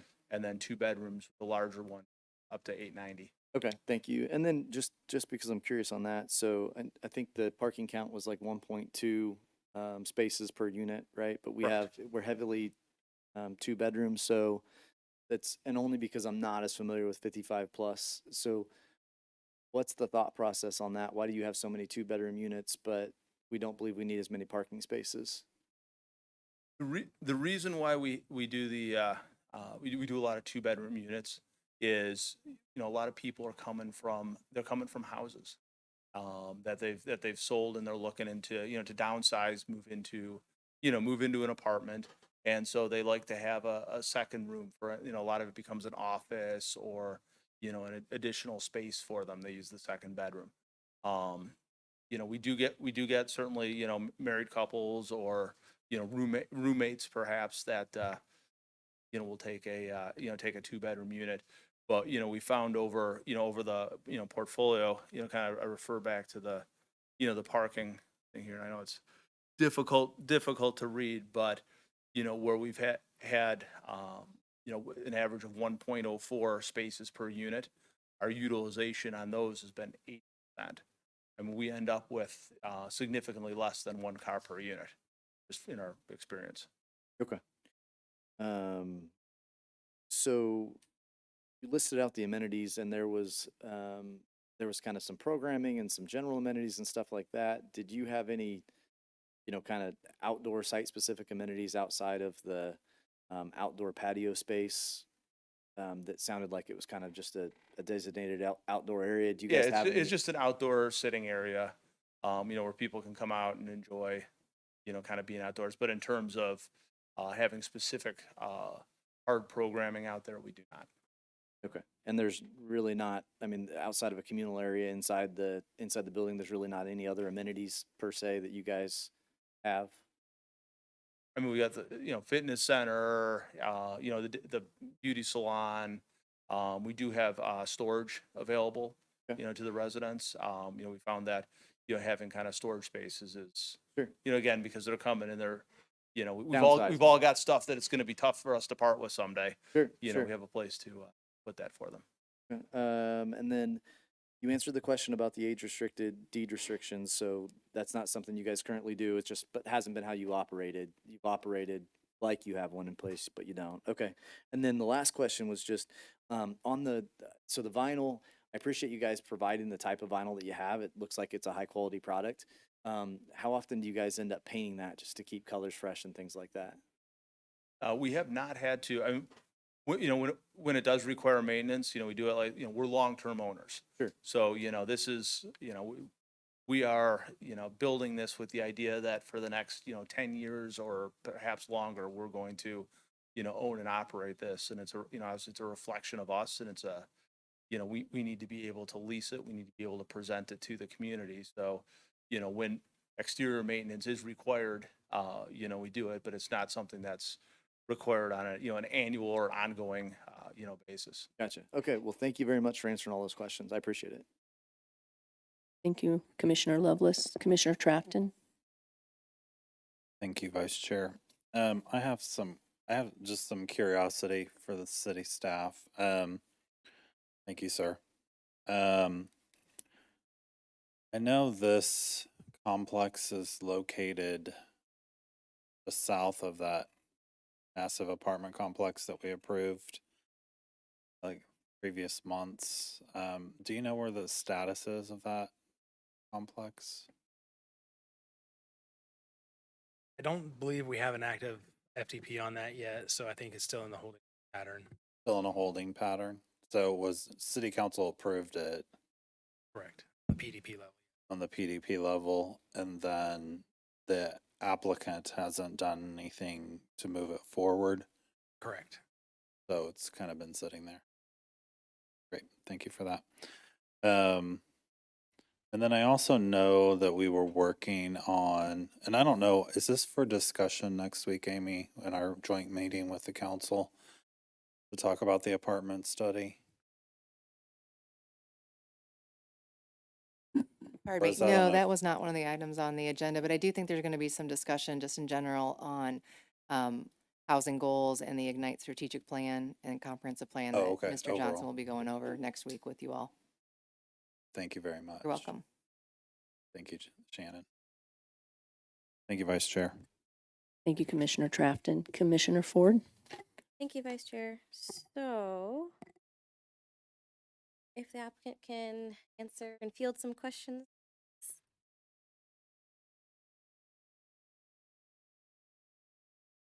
Okay, so in your community amenities list breakout, you had also mentioned day trips, and then Kitchens had mentioned something about capability of walking.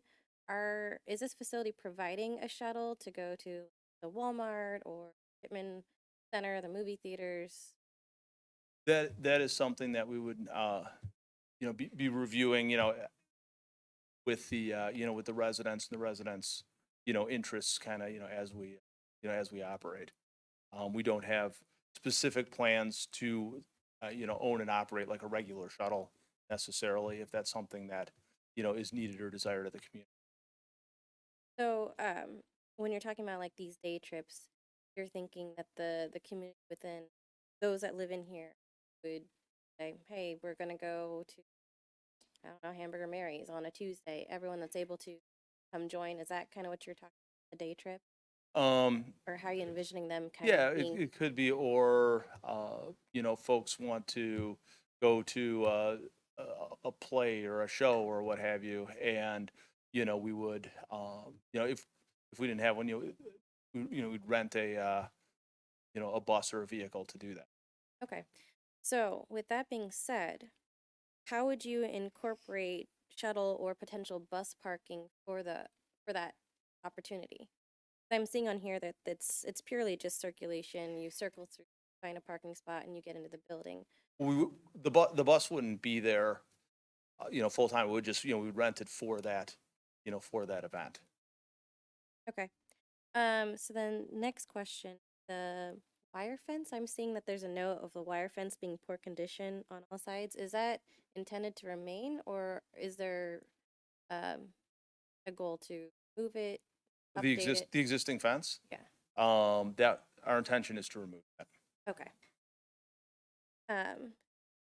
So I used to actually live right across North High School behind the movie theater. So I remember football nights getting really, like, for me it was okay. But for a senior facility, is there any concern or way that you're trying to accommodate that noise, essentially noise pollution, those citizens?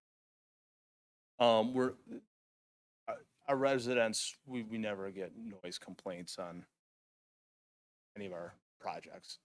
We could be right next to the airport and we wouldn't have an issue with noise. Okay.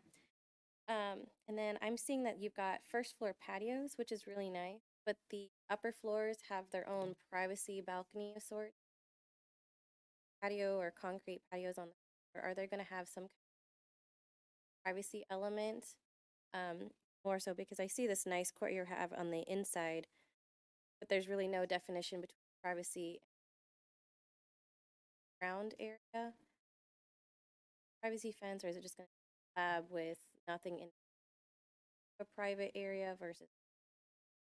No, it would just be a slab. I mean, that's, some people choose that, some people prefer that, others, prefer to live, on a higher floor with the balcony.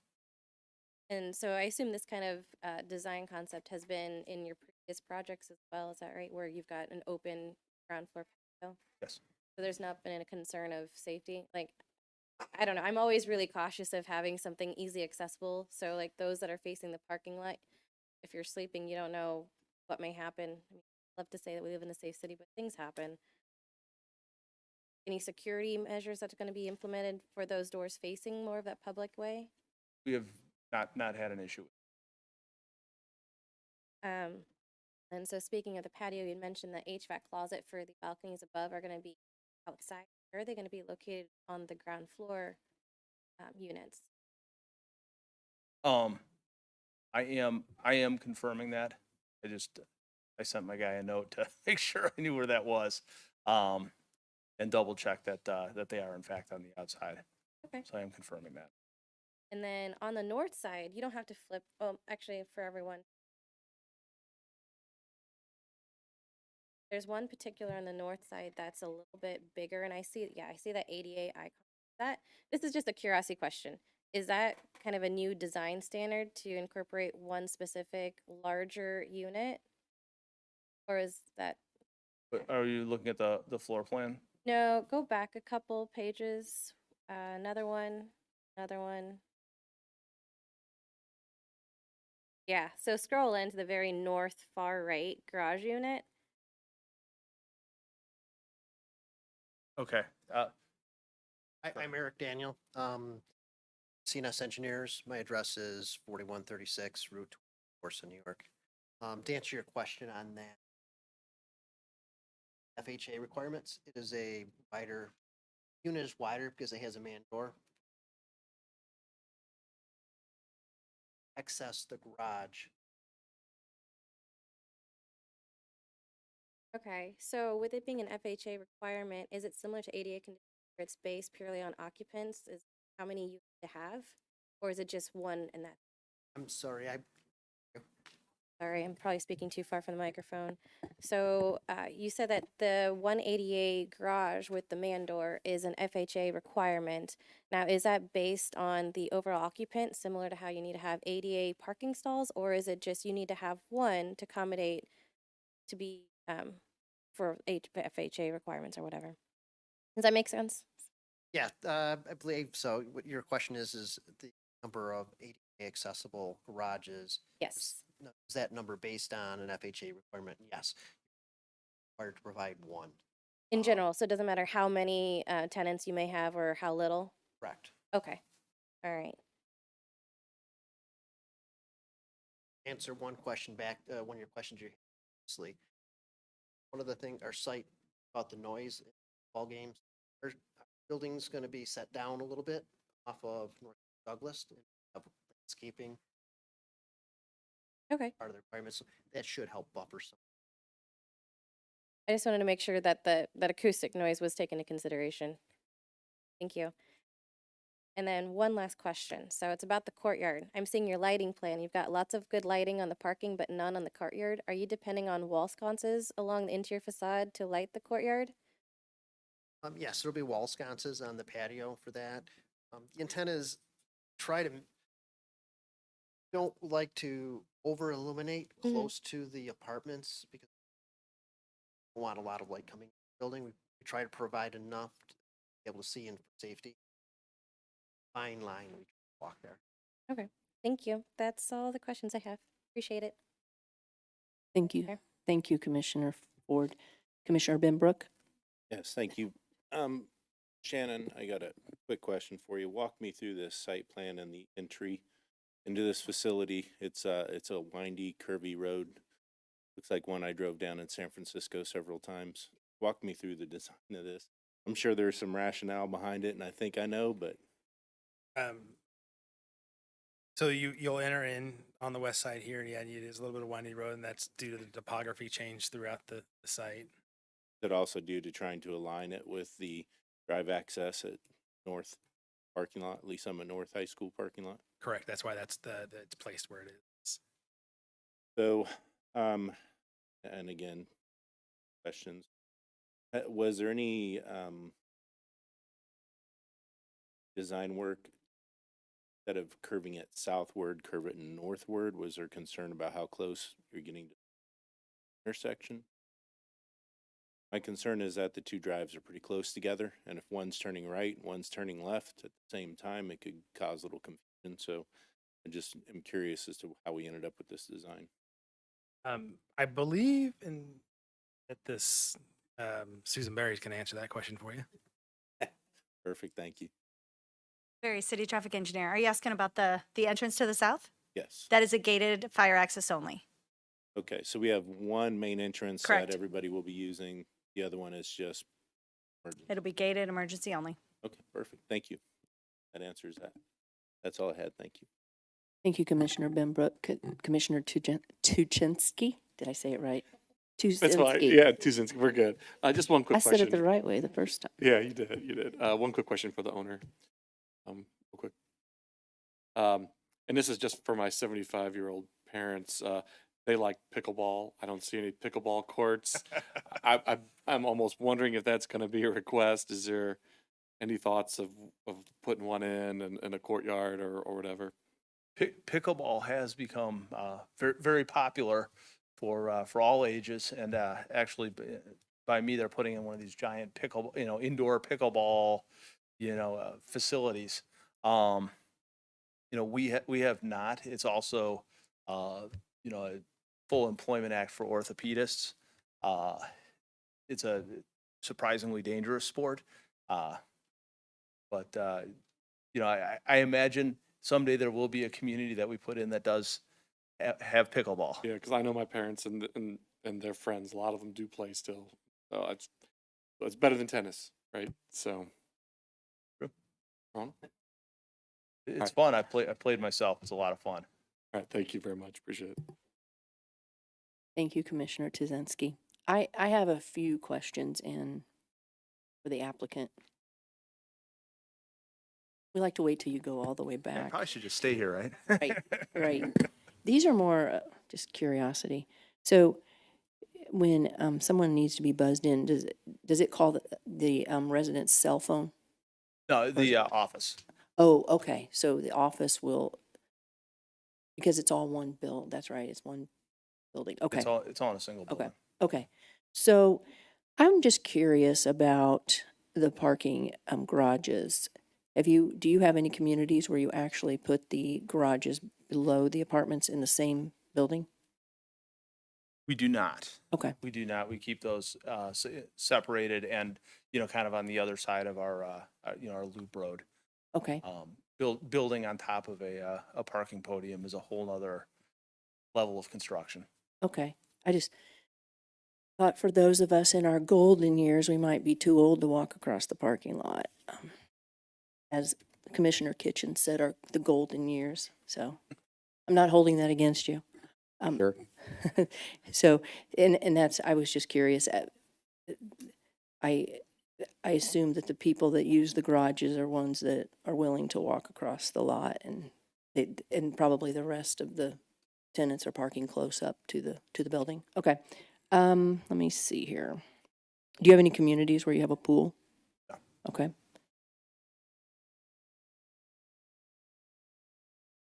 All right, I think you're off the hook. I have a question for city staff. And it may be for Amy. Well, Shannon I'll just ask all of you. I noticed UDO densities 12 per acre. When I looked at this packet, 10 communities that some of them are newer than others have had modifications. Have you considered a modification to the UDO for this, since we're giving so many modifications? That is something that we have talked about internally. Right now, it's not being brought forward, but that is something we have talked about. Yes. Okay. Thank you. All right, we will close public hearing and I will open it up for comments from the commission. I'll start here. Thank you, Vice Chair. I thought the HVAC on the outside, I'm not a huge fan of. As with all applicants, thank the applicant for bringing this to the city. It's looking pretty good. I'm not quite convinced yet on the location. We are putting a lot of multifamily in through that area. However, comprehensive plan puts that as multifamily as well. So everybody, I think we should keep that in mind as we move forward on a motion, on a vote. I do know when we get the complaints from everybody in the city, I got 4 this week about multifamily going in specifically in this area, north area of the city as well, well, excluding the Lakewood area. If we're gonna put multifamily where we've put it in the comprehensive plan, we gotta be ready for that, as well as having 55 plus is probably a better move. Now, the vinyl siding and things like that, I know that project I mentioned on 50 Highway is getting it all ripped off and replaced because it was a bad job. 0.46, pretty thick. It's pretty good stuff. I will give them that. BAC outside though is really annoying me. I don't know how I'm going to vote on that. Square footage is okay. The rent seems on well. We just have to be careful as we divide this up with that area being developed out with logistics centers to the west, another multifamily to the north. Kind of weighing this one a little precariously in my mind, so I'd love to hear what the other commissioners have in their heads as well. Thanks. Thank you, Commissioner Kitchens. Commissioner Rader? Thank you, Vice Chair. Well, a couple of my biggest concerns are the concerns of the other commissioners, and that is the fact that there's a lot of apartments concentrated in that area. When you take into consideration Douglas Station, I think, and Tudor Apartments, which I think those are like 361 plus. I understand they're approved and not built yet. And here comes Josh. Are you going to tell me something, Josh? Oh, okay. So that's one huge thing. I think this is a nice project, but I think the location is probably not the best fit for it. When we talk about density, this is going to a zoning of RP4. RP3 is a little lower density. I guess I would say I'd like to see a senior center there. That would be nice, but I just think the 4-story building coming up out of the ground, I just think it's a lot right there in that location and apartments. But I mean, a senior center could certainly be maybe one level, just a lower density area. And especially with all the traffic up and down Douglas that I drive up and down every day. So the other concern I had was the no deed restrictions for the 55 and older. Things happen. And there's been other projects here in Lee Summit that has happened where it was supposed to be senior and it ended up being rented out to everyone. So that's just my concerns about it, and I probably will not be supporting this project. Thank you. Thank you, Commissioner Rader. Commissioner Lovelace? So I appreciate you guys bringing this application forward. I don't have any issues whatsoever with the use or the area for the use, quite frankly. The issue that I do have with it is I think there'd be some opportunities here to improve the aesthetics of it, improve some of the different materials that are used on it, improve some of the different amenities that are here. I understand that all, factors into the rent rate that you're getting. But I think Lee Summit can support that, and I think that it's been proven in a number of different other projects that are here, and that's what I would like to see in order to be able to support the project. Thank you, Commissioner Lovelace. Commissioner Trafton?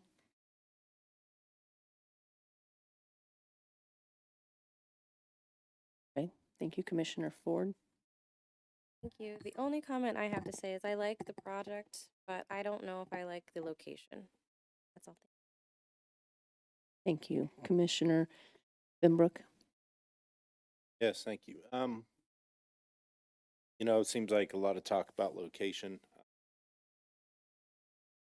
At the same time, I think the applicant's correct that people that are going to be living here are probably going to be the least trip generators. Put an office building there, you're going to get more traffic. But standard multifamily there, you're going to get more traffic. These are probably the people that drive the least. I understand there's some concern. I would like to propose that we do add maybe some language that if the HVAC units on the balconies are exposed, that they are screened. So there's an aesthetics savings there, or that they're placed in a shed-like facility. A lot of these apartment complexes have a little utility shed that the HVAC units go into. That way they're not directly visible. If I'm not exactly sure what those units look like, don't really have any information on them, but I think we could add some verbiage that they're screened from the road or screened from visibility. from the property line. Personally, I know Lee Summit needs these types of facilities. Seems like when they open up, they're rented out immediately. So it looks like there's demand in the area. I appreciate the applicant bringing it to us. So I don't have any problem supporting this today. Thank you. Thank you, Commissioner Benbrook. Commissioner Tazinski? Ms. Vice Chair, I'm just, no additional comments at this point. Thank you. Okay, thank you. Ms. Vice Chair. Oh, sorry, go ahead. I have some more comments. Go ahead. I was going to say, it seems like we have a couple of locations, a couple of facilities, and a couple of approvals pending here before us. I agree with Commissioner Lovelace too. I think if we, and this would, I think, solve any problems we have with the HVAC because we don't have any visuals on that. But I think it maybe a continuation would be on my mind to kind of upgrade this project a little bit. Here comes Amy. See what she's got to say first before I continue. Good evening. Thank you very much. Just wanted to let you know the code already requires full screening of the HVAC units. So that'll already be covered for I guess for the you. question would be what it would look like more than anything else. But yeah, that's great. Thanks. Thank you. So I would be in favor of continuing it. I would like to see some more upgrades to it too. It's just I'm not 100% there. So if any of the other commissioners have that in mind, I'd put that out there as well. If the applicant was amenable to it. Thanks. Thank you. I'll let Commissioner Trafton make a comment and then we'll circle back. Thank you, Vice Chair. Actually, I like the location of this project. I think it's better than planned office. It's right by a park. It's down the street from the Gamber Center, which is an older adult activity center in downtown.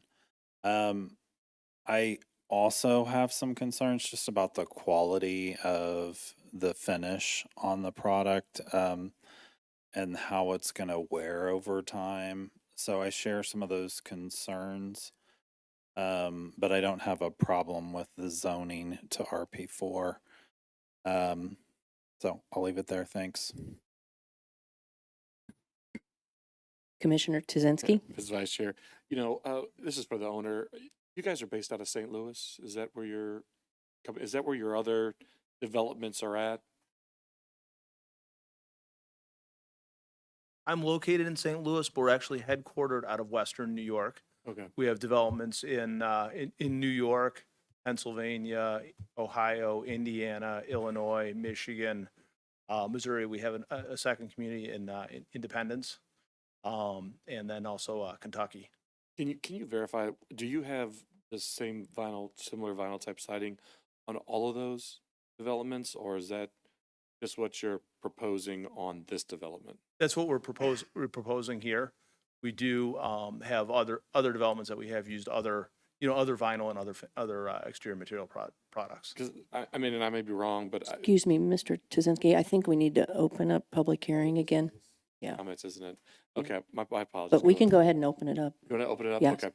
So we will open up public hearing.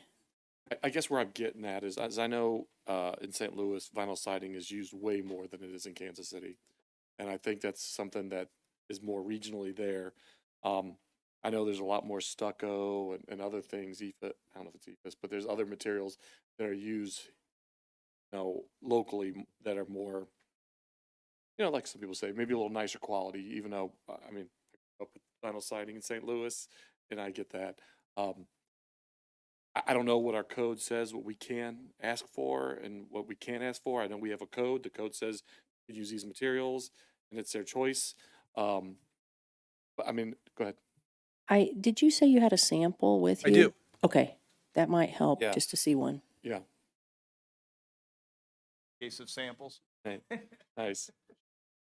'Cause I guess my whole thing is I don't want to hold this up just to see if we want to try to get something level or different.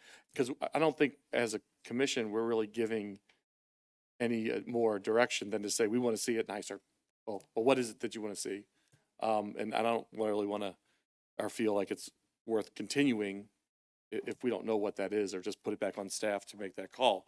So if we want to, yeah, they're following UDO. So, I mean, if we want to ask for something else, let's see what that is, say what it is, and see if the owner's willing to, go ahead, you can put on there.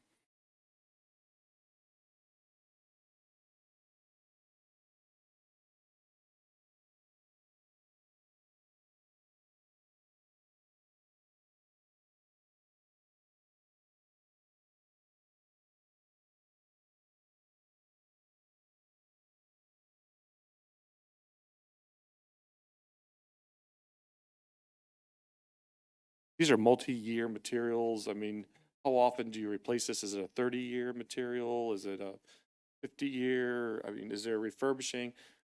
I know I saw a video recently online that showed that you can take a blowtorch to like a vinyl chair and it brings it back to life. I mean, what, you know, I don't know. Right. But you know what I mean? But I'm just saying, I mean, in a stadium, it's one thing, it's a lot of concrete and that, but I mean, this material is supposed to last. This material, Chair, sorry to interrupt. It'd be good to have all the speakers talking to the microphone. Yeah, thank you.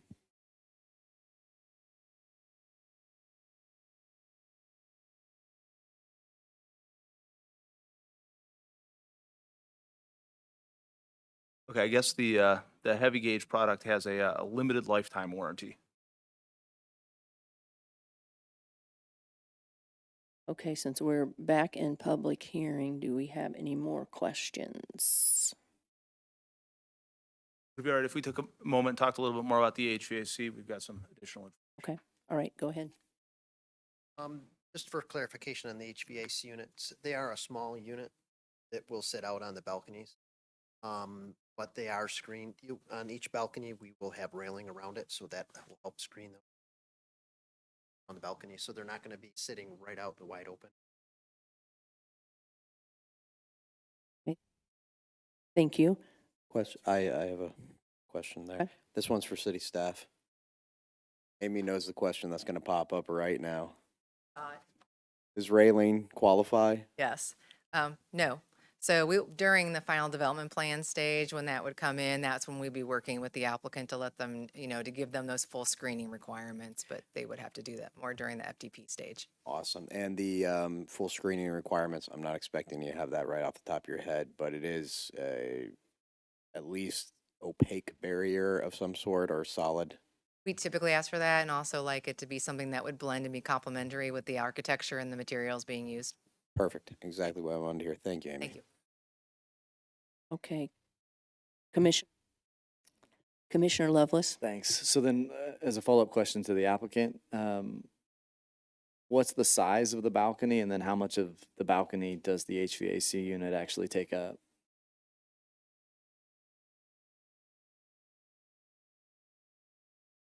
I know the dimensions offhand. Okay, thank you.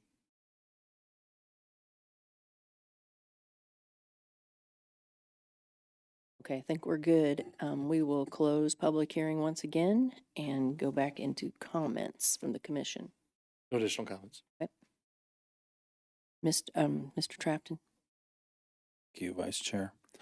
I just want to echo some of Commissioner Chazinski's comments just about the city staff are following the UDO standards that we've put forth. We see this product in other parts of the city. I actually have a neighbor that had to replace hardy siding on their house, which is supposed to be like, not an issue to have to be replaced within 20 years. But so I am supporting this application and moving it forward. Okay, thank you. Anyone else on this side? Commissioner Kitchens? Yeah, there's still a few outstanding questions here, like the dimensions on the balcony and things like that. Right now, I'm not 100% on it, so I would love to have it continue to have the applicant come back, show some renderings for the dimensions. I would love to know, we heard stainless steel on the inside, but not a lot further past that. I know we're not judging on that 100%, but it's a holistic package, especially when the location, it's not my favorite for RP4, but it's not a killer for me. Okay, thank you. Anyone else? Okay, talk about that and. I got a comment. Okay. So I wanna say guess when we look something. at the grand scheme of this building, what we're looking at for the balconies is a very small scale. When you're standing back of the street, you're seeing a balcony, you're really not gonna know whether it's a 5-ton unit or a 1.5-ton unit sitting out there. And especially if it's supposed to be screened, you're not gonna see it anyway. If the screening, typically the way the UDO reads is that it has to meet the architectural materials of the building or blend with it, I really think by the time the final design is done, you're probably not gonna notice they're even there. That's my feeling about it. Um, unless we're gonna do something major like require more stone or something else that's really gonna change the appearance of this thing, I really think probably move it forward and let them figure it out in the final development plan and the final building. Thank you. Just to clarify on my question, it was more about the functionality of the actual unit, right? So if the balcony is intended to be something that's a livable space, how much of it's livable? That was it.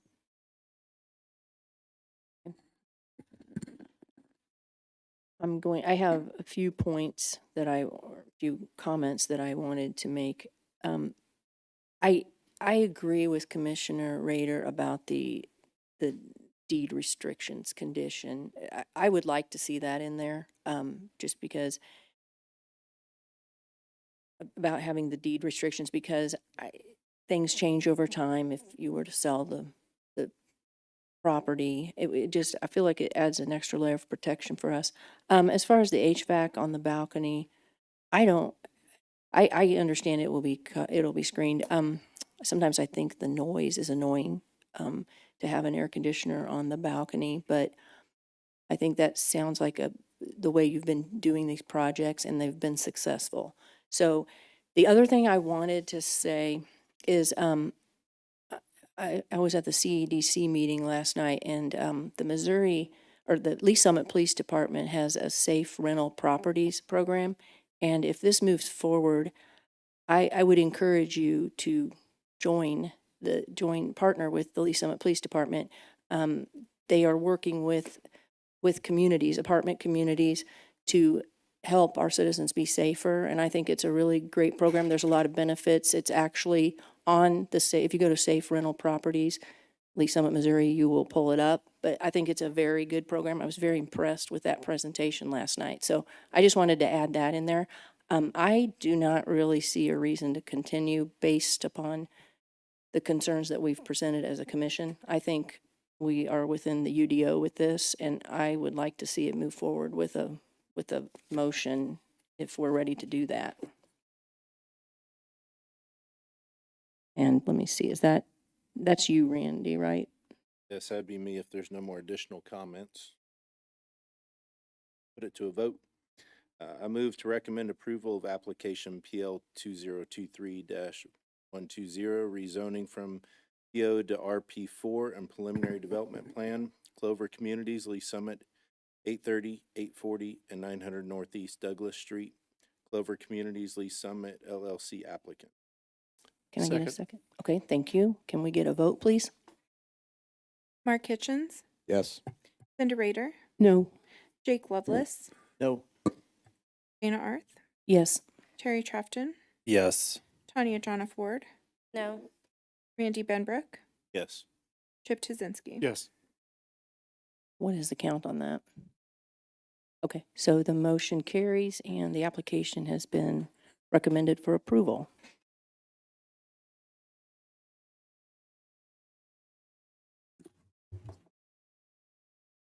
Okay, so we are going to move on to public hearing application PL 2023-236, preliminary development plan, Lee Summit Flex Space, 60 Southeast Thompson Drive, Kimley Horn applicant.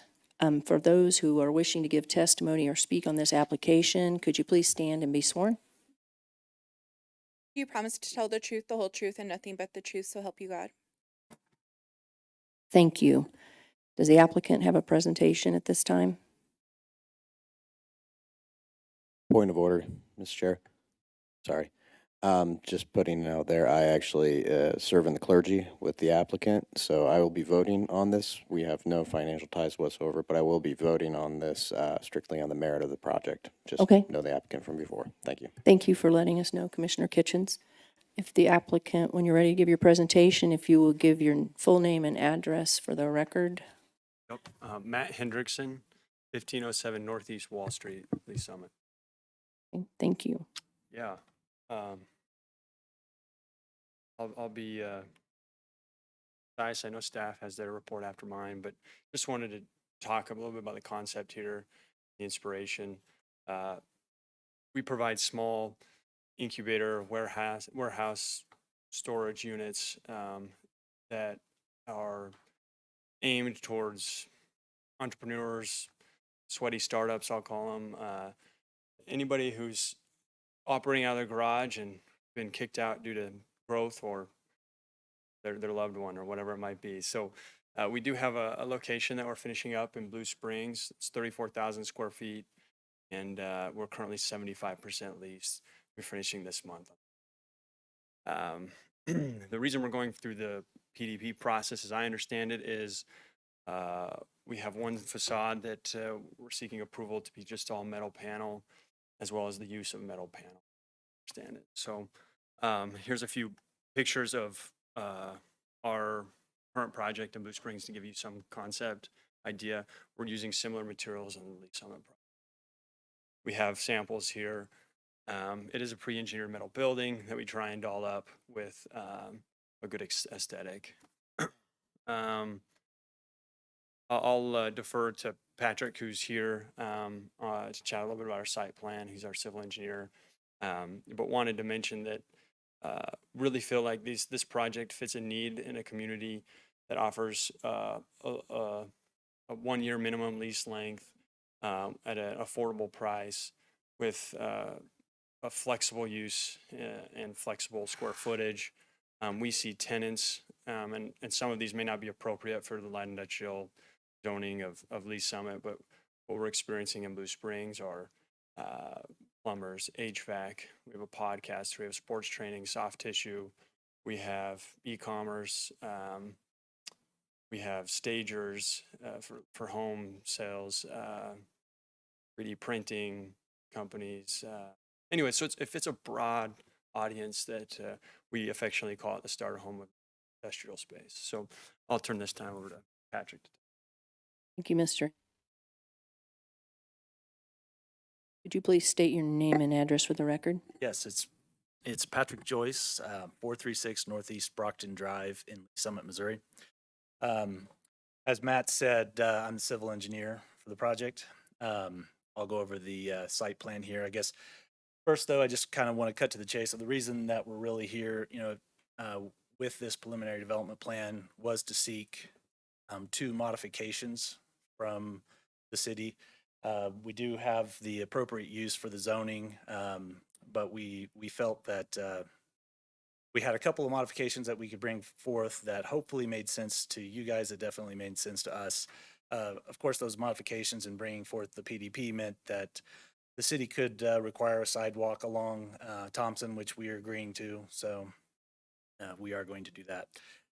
Our specific modifications that we're requesting are to the 4-sided architecture for the north building that you see before you. We're looking at that north elevation as being we're going to vary from the 50% materials that are required on that. We also have a couple of materials that we brought with us, a couple samples to show how we'd like to vary from the approved material list. So again, I'll hope to show you what we've got here. So the main reason that we're requesting the modification to the north elevation is because of a dense layer of trees that you see outlined right there. There's also a building that is basically that's as long as ours, that's just to the north. It's not shown on the plan. I'll show you some pictures here in a minute. It's just to the north of our north property line. A little bit about the site while I've got it up here, just to show you exactly what we're doing. We've got basically 20 units that you see right in front of you between the two buildings. This thing will access off of Decker to the west, and it's one way and exiting onto Thompson Drive there the southeast. We've got a stream buffer that we are avoiding along the east side for Big Creek. And we also have a couple more constraints. We've got where that large amount of vegetation is, that's another drainage swale that also runs through the site. So looking at it right there, you can see how our parking is configured and such. Going down, there's a floor plan of the units. One modification to this is we did, so we had originally planned for restrooms in only the north building, and we were going to have a restroom, a shared restroom that you see kind of up there in the very north, on the north building in the very far left, upper left corner of the building. That's a shared restroom that was to be accessed from the exterior, but in subsequent conversations and planning, we decided it would be better to place restrooms in all of the units, including the south building. Some of the elevations that we have, got those in your packets. I won't spend much time on those. Colored renderings showing exactly like I said, we've got some materials to show you of what this looks like digitally. Here's a picture. So just to paint this picture for you here, this is a picture looking in between where our building would be. This is looking east. This is due east from Decker along our north property line. So you can see there's a building that spans basically our entire length of our building, plus all the vegetation. And this is looking Decker in that general direction.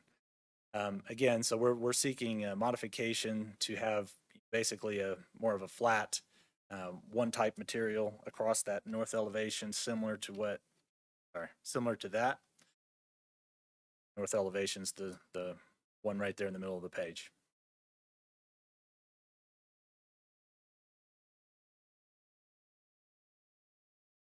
That's going to bring up a picture. This is the one in Blue Springs where we did something similar on the backside. This was a picture of backside. This is what we'd be requesting a modification for. Yeah, but again, blocked with trees as well as the building to. So that and the material, the fact that the materials we're using are metal panel and some plastic, high density plastic siding. So we can pass those around here in a bit. But essentially, that's it. So happy to stand for any questions if you have any. Thank you. Before staff comes up, I know we need a little brief recess here. Is it appropriate to do it now, or should we get beyond the staff presentation and public comments? We may want to close the public hearing before we go on a break. So, if you want to have staff, I think it's only for a few minutes, Okay. or go ahead. Okay. Is it Shannon again? Oh, it's Hector. Okay.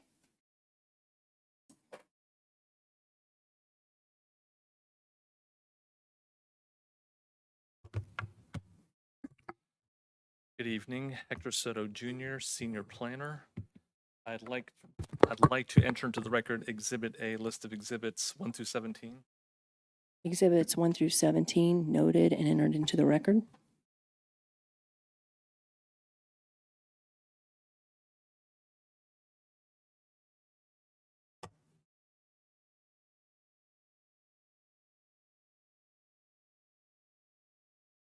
To give you a little bit of context to the area, so outlined in red, you see that the site is generally located in the middle of an industrial corridor. It's more at the western gateway of the Thompson Drive Industrial Corridor. If you were to use 291 as kind of more of a midpoint of a larger industrial area that extends along Purcell's Road west of there, you would see that the site sits pretty much smack in the middle of what's a larger industrial area.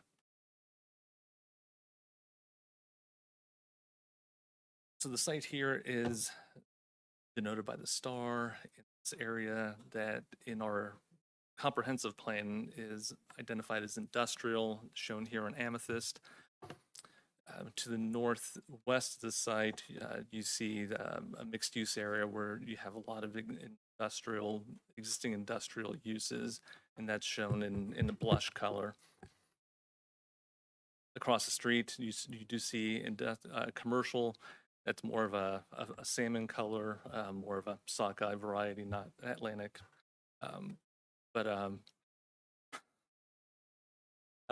Sorry.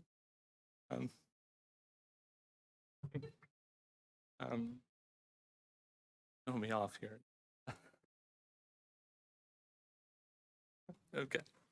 All right, we'll move on from that.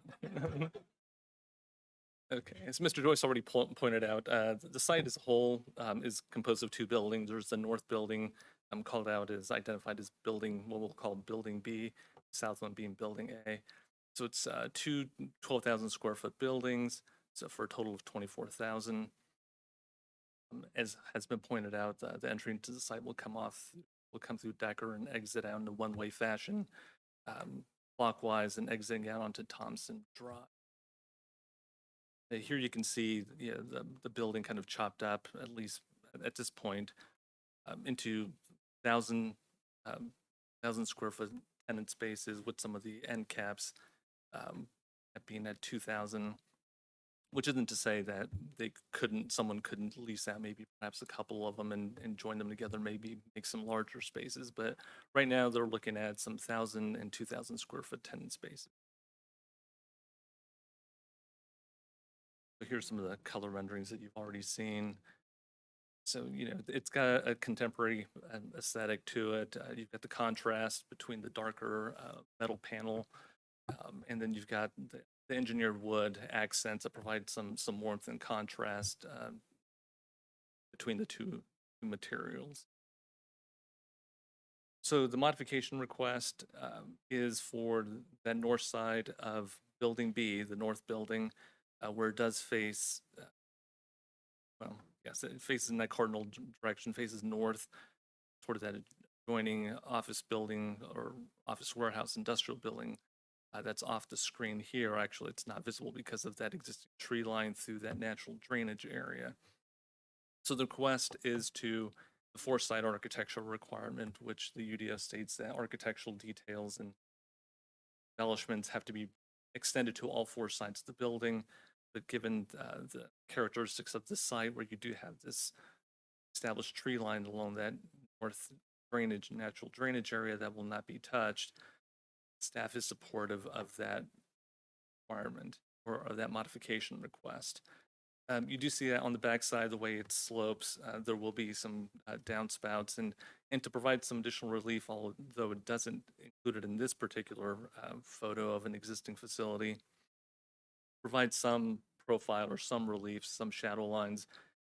We will be requiring that at a minimum that those downspouts be boxed in just to break that up a little bit. But overall, they would be looking at 100% metal exterior on that north side of the building. So Mr. Joyce mentioned the other modification.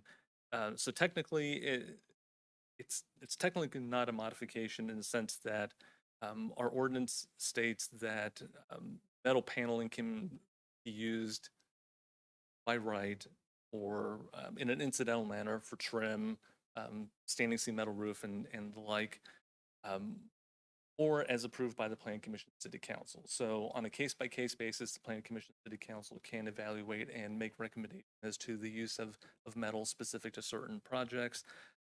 So if agreeable to the Plan Commission City Council, that use of metal panel extending as a primary material on the front and frankly all the sides of the building can be approved as a conditional material. So that verbiage is included in one of the recommendations that you'll see here. Well, here it is. Condition number 2, which adds that language of development should be in accordance with the plan, inclusive of that exterior primary material being smooth corrugated architectural metal panel that samples were passed down around. So with that, I'll yield to any questions you may have. Thank you, Hector. At this time, if we have any, do we have any public comments on this application? Okay. So we will turn it over to the commission for questions. Mr. Tuzinski. Chair, this is a question for the owner. Joyce did a good job on the site, so we'll let him pass this time. So will these individual units be allowed to be used for man caves, have access for water, sinks? And I do like the fact that you are going to put the sewer and on the south building too for the toilets and such. I think that's good. But I know in other places people are buying these, they're turning them into man caves, and that's where they're at right now tonight watching the game. So is that allowed in this area, or is that any idea of something that you'd want to even consider for this? We have in Blue Springs at least to a couple of high net worth individuals who have classic cars that they store there and things like that. I think it would be the intent here if that fits the underlying zoning of use of the city of Lee Summit. Say no. I do, to that point, think it's important to mention something I didn't mention earlier. What we do steer away from are mechanic type uses, or fixing and goals or dent repair, or have high fumes that disturb the peace of the adjacent tenants, things like that. So not what you asked, but we are particular and mindful of our tenant base. Your specific question, that would be a use we would allow. So you would potentially build it out. Someone wanted walls and drywall paint, lights, sound systems. Yeah. TVs on the wall. Depending on how intricate that is, it might require another tenant improvement. But generally, we're not doing any of that. We're providing them 4 walls and half bath. Thank you. Mr. Benbrook? Yes, thank you, Vice Chair. Hendrickson, while I got you up here, I noticed in the Blue Springs, the images of the Blue Springs, you had one unit that had an HVAC unit hanging on the wall. Yeah, good catch. So I'm not so worried about the north building, because obviously that'll probably be on the north wall. Not a problem there. The south building, I'm a little concerned for that. So obviously we don't want that hanging on the wall facing the street. You're putting all that nice siding on it, trying to dress this thing up. You don't want to be popping holes in it. What's your solution? Yeah, so the photo that you see, try to get on the screen now, but that you're referencing is a similar instance as what would be the north building here. We would obviously have to screen it, and we would do a landscape. Our intent right now is to put it on the ground with a landscape screening. And while we're on the topic, that's what the UDO would describe this as, a ground mounted unit that would screen by vegetation. Okay. We also have put them on the roof, but that introduces aesthetic. Yeah. Okay. And then this would be for staff. Thank you, Mr. Hendrickson. Yep. Yes, Hector? Signage, since people are going to be renting these out, do they have the option of popping a sign on the outside? And how is that handled with multi-unit? So in the industrial areas, you're allowed on a per building basis. So it can have 1 by right, 2, up to 2, depending if it's got 2 street frontages. But in industrial areas, it's just by building. So hypothetically, let's say you had 10 tenants here, there could not be 10 individual wall signs through here, at least by right. Now, hypothetically, they could come forward to the planning commission and seek approval of some sort of application to do that. But there are also allowances for multi-tenant, a monument sign in which you could have multi-tenant panels. And that I would be an suppose, but- option. That would be an yes, that would option be an here. option. Okay. So as far as wall signs though, if they put flex like they show in their pictures on the outside, that's their sign. That would be fine. And then one more question. So by use by UDO, is automotive repair prohibited in this situation, or could it be done by UDO? Under the UDO, we've got a couple categories for automotive repair. We have major and minor. For anything as was described, with that might create some, let's say, body repair, paint, anything like that, that'd be considered a major automotive repair, and that would require approval of a special use permit. So it would not be just allowed by right. So if you had a wrap shop, where they just wrap vinyl on cars going here, that would be okay, because that would be considered minor. Thank you, Hector. I appreciate it. Thank you, Vice Chair. Thank you, Commissioner Benbrook. Commissioner Ford? Vice Chair.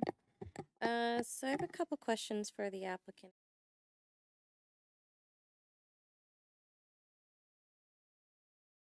So I'll ask questions about the maybes. There's two maybes on your plans that I'm curious about.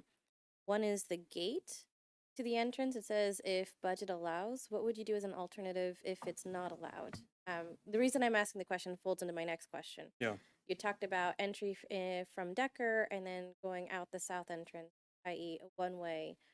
So the gate implies you have to stop and that's the only entrance, but the parking is also 90 versus 60. No, the thought. Sorry, two questions in one. Make sure I understand clearly. The question is, why will we have a gate, or why won't we, or what we do if we don't have a gate? Correct. That's question one. Yeah, the gate is more for security than anything from our point of view, than traffic flow or directing that traffic flow. Currently in our existing facility, we don't have a gate. We have 24-hour security cameras all around on the exterior of the building. Yeah, so we simply would not have one. So for the purpose of what we see here, that gate is an addition, like a little sprinkle in a cupcake. Yeah. So what was the thought process of doing 90-degree parking versus 60, trying to encourage one way, one out, one way in, one way out? Good question. I think I might defer to Patrick to help with that, but from a maneuverability standpoint, I'm not sure that we have concerns because our aisle width is standard for 90. And I think it also allows us our quantity of stalls facility. Is that correct? Yes, that's right. We had originally looked at this with basically parallel parking and felt that we didn't have enough parking to so this allowed us to maximize the amount of parking that we could put in there. Okay. It was just a purely curiosity question.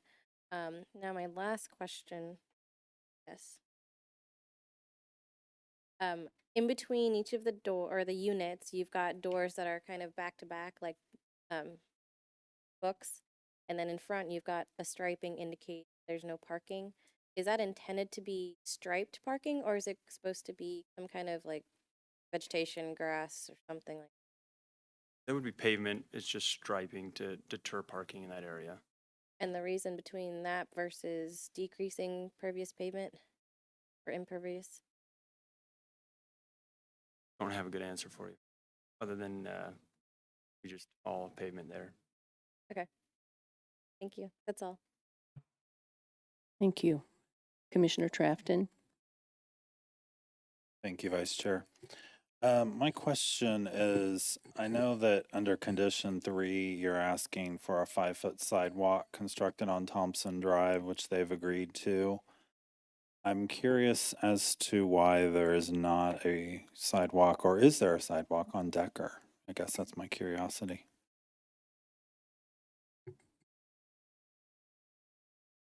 There are no sidewalks anywhere along Decker. Sorry. I forgot Well, you. there's no sidewalks on Thompson either, are there? There's the abutting lot to the east, the immediate east, where there's, it's like Frito-Lay, kind of a little distribution Oh, building. right. That one does have it, so this would provide that, this would tie onto that and start providing a connection going west toward the intersection. But purely because we don't have sidewalks on Decker and sidewalk to nowhere, to a grassland? Yeah, or although, to your is point, a- I mean, you can start somewhere, and should you choose to add that as a condition to include the construction of a sidewalk along Decker, I mean, that's certainly within your purview to do that. I'm just thinking about the livable streets ordinance that we have in the city that requires all construction to have walkable. I think when we looked at this, it's a heavy industrial area. Thompson does kind of connect from 291 to Hamblin, and so that made more sense that people might be walking there. But Decker, it literally is a very short stretch without sidewalks. But one other option is if you would like sidewalks there, but it doesn't make sense to build them now, we could do a payment in lieu of situation where the developer would basically escrow some money, and then at some point in the future, when it's needed, build it. That have to be a condition, or is that something? I think that would have to be a condition. Okay. All right. Well, I think you answered my question. Thank you. Commissioner Lovelace? Do we have fire sprinklers in these buildings, or are they not required? As I recall, they are sprinkling, they are doing that. North building has to be sprinkled. The south building we're electing to sprinkle. Okay. But both will be sprinkled. Okay. But by code, north, for at least on a fire, requires it. Okay, thank you. And then Hector, a second question, just what's the space, what's the space in between buildings? It looks like it's 22 feet that's in between those, kind of the parking stalls. What's the total space in between the buildings? The total space, last I recall, it was about 60 feet. 22, that's probably roughly correct. Yeah. 18, 20. Yeah, because you had about 19 foot of stall 60. depth, so yeah, Okay. it was about, yeah, Thank you, I about was just 60 feet. curious. Appreciate it. Thank you. Commissioner Rader? Okay. Commissioner Kitchens? Thank you, Vice Chair. I've got a couple. Hector, I'll start with you because you're probably going to be able to answer these better than the applicant, and your beautiful azure shirt that you're wearing. Your verdant thank you. pants. All right. So fire separation between these units, is that code and is that required? That would be a question. I'll defer that to our fire department, but can you repeat the question more Is specifically? fire separation required in between these units within the same facility? Oh, I usually bother Chief Eden all night long, so he's not here tonight, so. The applicant may say he's already got it anyway, so we'll just listen to the applicant, Mr. Hendrickson. If we were to not sprinkle these buildings, any footprint bigger than 12,000 square feet would require a 3-hour firewall. But we are sprinkling them, so we have no requirement? Correct. Excellent. And it's all the same use, occupancy, right? So Right. we'd have a different occupancy then. Thank you. I appreciate you answering that. All right, for the applicant as well, Mr. Hendrickson, you might as well just stay up there. Thanks, Hector. And your beautiful ensemble. The spanners across this, is there any problem if somebody, say, rented 2 or 3 of these and knocked down the walls in between? Would we be able to expand with the support that's offered with that construction? Yeah, so in essence, the envelope is the structure, everything in between is ancillary. So that's a non-structural demising wall. We could put a door in it or we could not build it. Excellent. Management of the facility. Does your company maintain management afterwards? Yep, we self-manage these, yep.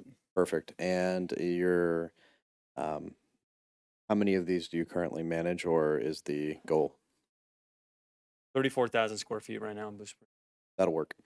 Okay. Thank you, Mr. Hendrickson. Yep. Hector, for you again. Signage. I know we talked about the single sign, but my guess is that they have the capability of a monument sign for this whole entire facility. Correct. And with the monument sign, we're going to allow within that, in the UDO, I'm going to say, they are allowed to put individual slips for each one of these individual units for businesses, correct? Yeah, so the UDO will allow a certain amount of square footage, and within that square footage, they can rearrange or accommodate signage as they see fit, but they're playing within defined square footage. In this area, are electric monument signs a capability? Industrial, I would have to double check that, but I don't believe so. Okay, so they can't have the electric ones. Okay. Next, the sidewalks. And I guess this is more of discussion, but I'll just put it out there right now. I think putting them on Decker is probably a terrible idea on that. We do not require them on Decker at this point, correct? Correct. I'm getting the nods from your colleagues too. And I won't make fun of their clothing because they look great, Hector. All right. Last but not least, the vision from, okay, the rest is for comments. Thank you very much, Hector. And I'd like to thank the applicant for bringing this project to the city as well. And I'll save the rest for comments. Thank you, Mr. Chair. Thank you. If we have no more questions, I'm going to close public hearing and have a recess.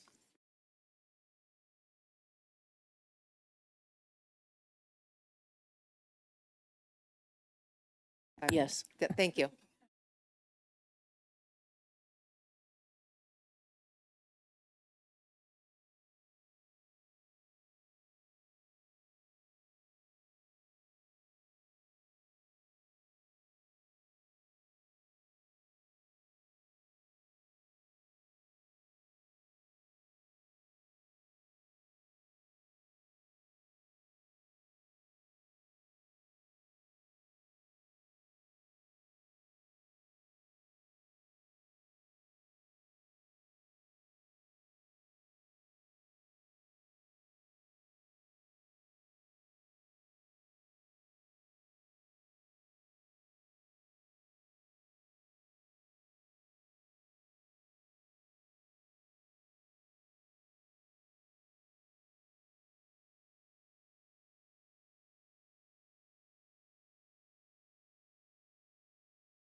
to start with comments from the commission.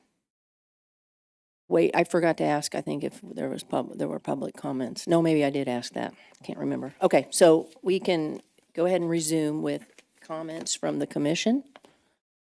We'll start with Mr. Kitchens. Thank you, Vice Chair Arth. First off, in public comments, I know we get on the sidewalks a lot. I personally dislike even the laws we have in the city about sidewalks and the development of such. I really dislike the idea of having the developer put money up for something we might do in the future, just to have the money stored somewhere. I personally think that that is just never, I would never vote for that. So if that comes up, I'll pitch and scream and throw a fit. Now, this project, as to this project, thank you to the applicant once again for bringing this to the city. I love it. I think that this is something that is desperately needed in the small manufacturing world. We're seeing a lot of things come back into that realm, away from, I'm going to say, Amazon-based systems and things like that, where we're warehousing at large facilities, although that happens quite a bit. There's people, there's entrepreneurs, there's innovators that need a space. I think this fits it, and I want those people in Lee's Summit. So the fact of the matter is that this project is extraordinary. I think it's a novel idea, and I love it. So I am going to vote 100% yes for this. As for the applicant and having the one side not have the faux wood siding on it, I don't think that's an issue at all. I think we have plenty of self-storage facilities that try to maximize space and make it much uglier on one side. I think that this is something with the corrugated steel is nicely built, nicely kept like that. And I think it goes with the motif quite a bit. So I am 100% for this project. Thank you. Thank you. Commissioner Rader? Thanks, Vice Chair. I'm going to ditto Commissioner Kitchens. Because I'm not for the sidewalks. I think that's not necessary in that area since it's a industrial area, commercial area. You're not going to have a bunch of people walking, I wouldn't think, around on a sidewalk. But I think that I love the way that it looks as well. I think it looks very modern and sleek. And it's just very attractive, and it's probably people would really be attracted to that area because it looks so industrial and sleek. So thank you so much for bringing it to our city. We really appreciate you, and just thank you. Thanks, Vice Chair. Thank you. Commissioner Lovelace? Just real quick, and not to beat the dead horse of the sidewalks, but the one thing, and I understand we all want walkability, and that's great. I don't disagree with that at all. But one thing to always keep in the back of our minds, we're talking about approving more sidewalk, especially sidewalk in areas that don't get a lot of heavy traffic, is that at some point in time that rolls onto the city's requirements to maintain them. And so we end up spending massive amounts of money on maintaining sidewalks that don't necessarily serve much of a purpose. So it's just something to keep in the back of my mind, in the back of our minds when we're approving or asking for additional sidewalks. Thank you. Commissioner Trafton? Thank you. I agree with most of the comments said here earlier. I'm going to respectfully disagree with the livable community sidewalk item.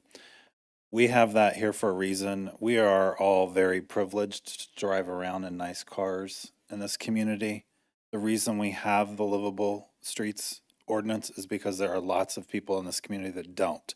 Now, I agree that this is probably a heavily industrial area that doesn't necessarily need a sidewalk on Decker, but I do believe we don't know in the next 20 years what that area will look like. We know that all that area is going to be developed out in the next 20 years because of the PRI land development, and I'm guessing that side of the street will as well. So I am going to be putting forth an additional condition 14 to ask for, in lieu of actually constructing the sidewalk, payment to the city to go into a escrow for a future sidewalk, because I don't think the city taxpayer should have to pay for that. And when that's a condition that we already have set forth in the city for new construction, and so we'll allow the variance now, but in the future, we want to be able to add the sidewalk if we need it, or when we need it, I guess. So that's kind of where I'm at with it. Thank you. Mr. Johnson? Yes, we actually already have a payment in lieu of system. So what I might recommend is a condition that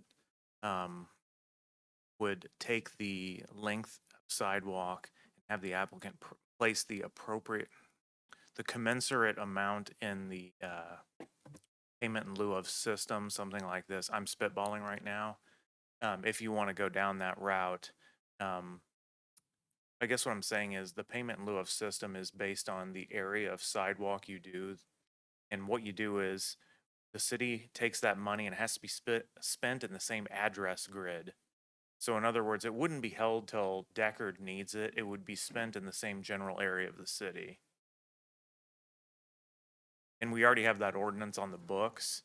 So my point in saying that is you could piggyback on that ordinance. You wouldn't need to rewrite the whole concept of that. That makes sense. So just so I think I'm following you, but you would, instead of adding a new condition, you would amend the condition 3, or like what I'm getting exactly at is am I? instead of holding that money in escrow, I gotcha. what you'd say is follow the procedures for the city's payment in lieu of process for the sidewalk that would be required along Deckard. And then that procedure would have let us collect that fee, and then we'd spend it in the same address grid. We wouldn't hold that money to be spent on Deckard, which I think is maybe what you're saying. And it kind of addresses the concerns of the other commissioners as well by, hey, is there really going to be a need for sidewalk in this area ever? So If I may, Vice Chair. So the idea would be we would charge the applicant for the sidewalk that doesn't even pertain to an address possibly, because we may use it in a different location for there.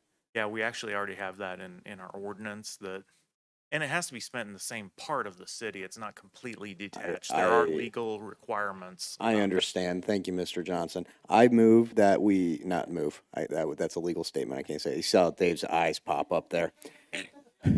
But I'm going to go ahead and bring that up with the city council. I think that is an abhorrent idea. And I think that we need to change that absolutely and immediately. To have an applicant pay for something that doesn't even touch the development of the property, I think is absolutely abhorrent. Now, that is not a judgment on anyone here. I know you guys just know the ordinances and you're doing a great job, so thank you on that. But I would love to see that changed. Thank you. Chair, if I may. Ryan Elam, Assistant City Manager. The payment in lieu of sidewalk process was put in place because the ordinance is specific to where it says that it's required infrastructure for new development or redevelopment. And the payment in lieu of sidewalk process was put in place to ensure that all development is treated equally on that process. So if there's an area where there is a sidewalk gap, for example, then they would be required, that development would be required to put in that sidewalk. If there's an area where no sidewalks exist, our ordinances still call sidewalks or still treat sidewalks as necessary public infrastructure. But the payment in lieu of sidewalk process was put into place to allow those dollars to be spent in areas where it would be beneficial. So the intent behind that was so we didn't end up with additional sidewalk gaps throughout the city, because the ordinance would require sidewalks along Decker. There's no other sidewalks that exist. Thank you.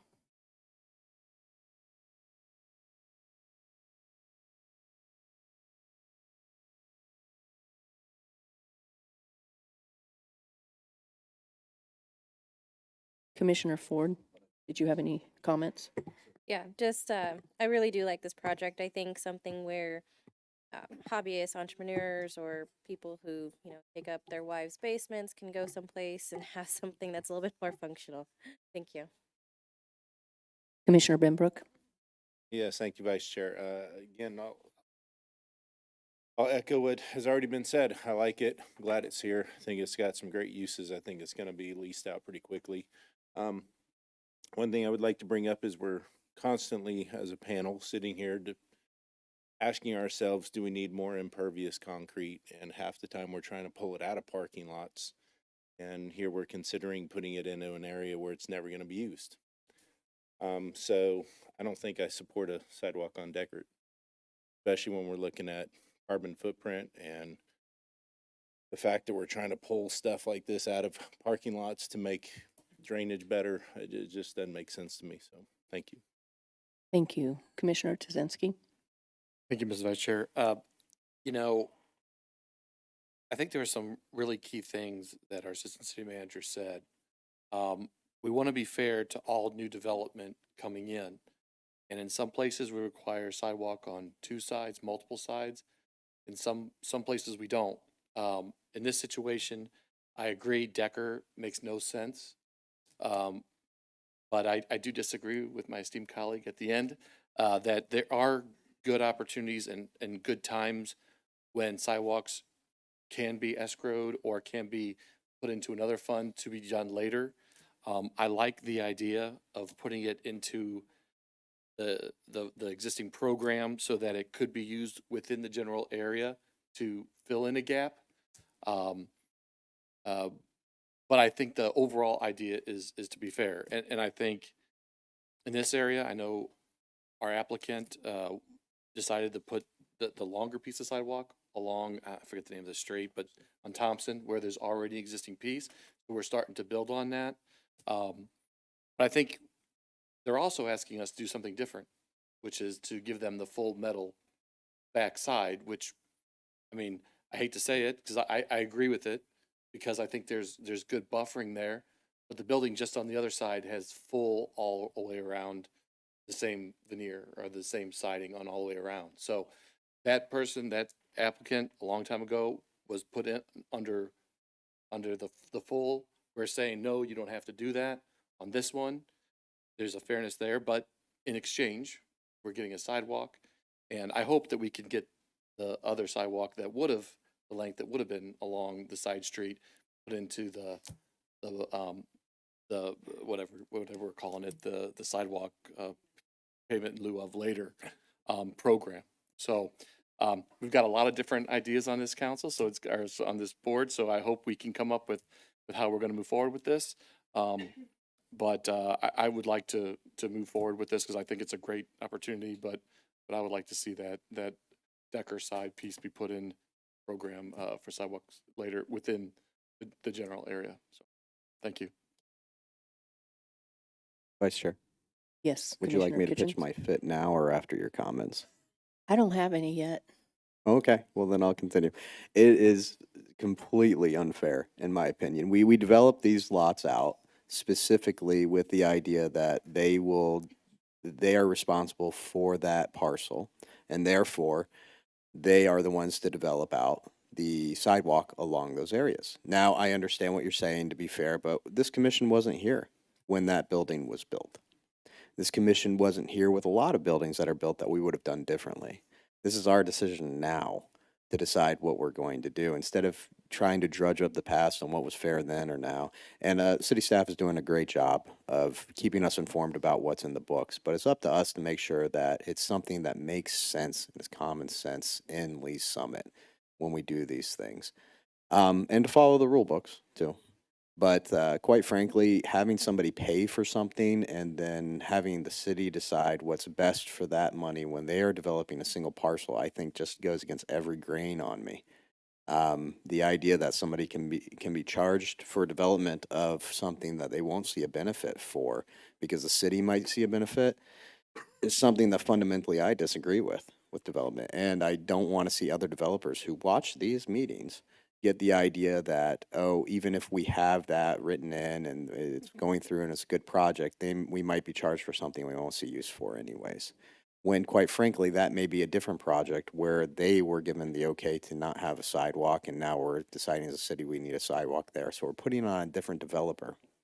If we okayed no sidewalk in one spot or something like that, shouldn't the city itself be the one to pay for that instead of the developers? It seems like we put an awful bit of burden of the taxpayer on somebody who wants to make the city better, in my opinion.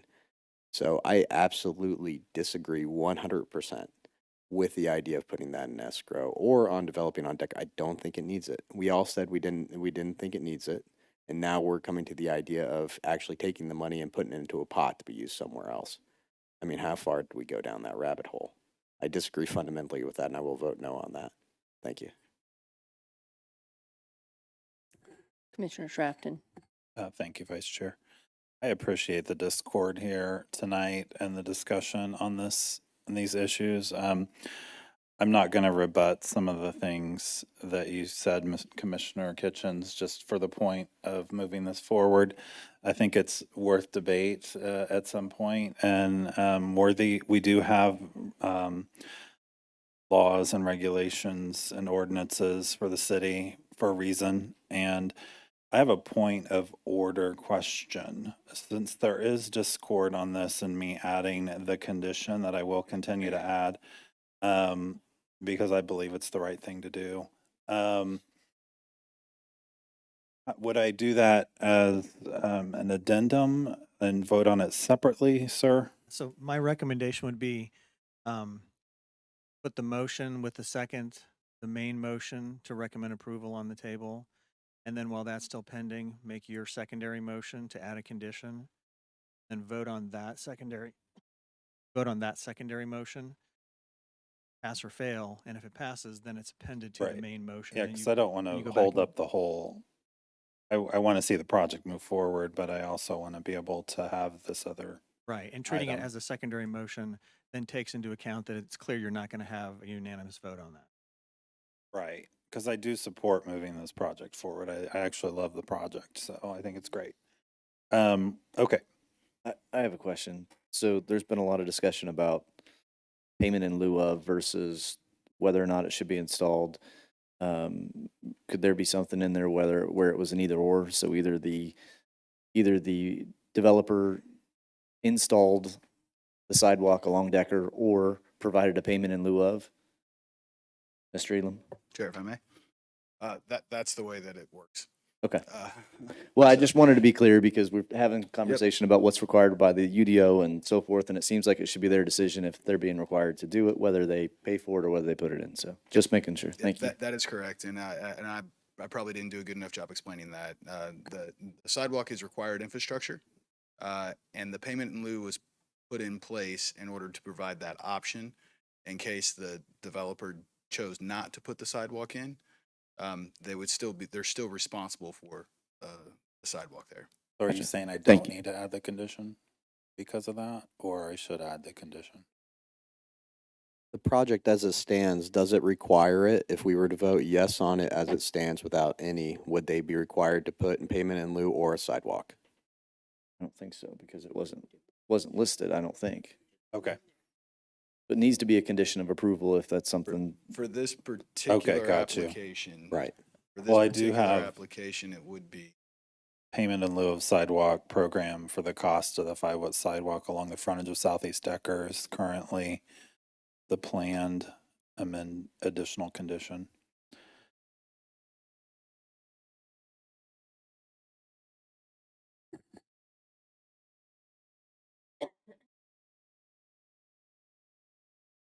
With all the discussion, let me see if I can help a little bit here with a possible condition. Was the applicant will construct a 5-foot sidewalk along Southeast Decker along the frontage of their property, or participate in the payment in lieu of for the construction of the 5-foot sidewalk prior to issuance of temporary full occupancy. That way it gives the option that Mr. Elam was referencing.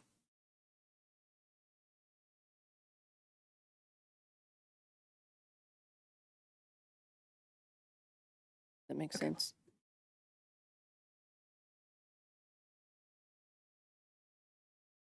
Make the first motion. So we're going to make the motion, first motion.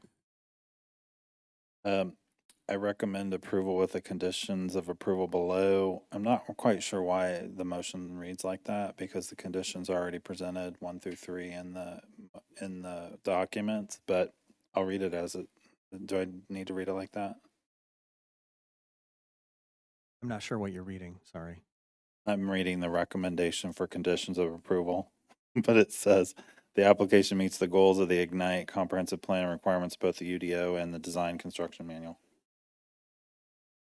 I know, like it's Sorry, I'm still not following. worded a little weird. What document are you looking at so I can follow along? I don't know, the text for the section. Read this one. Okay, I'll read this one. All right, I'm gonna go this way. I'm gonna try it like this.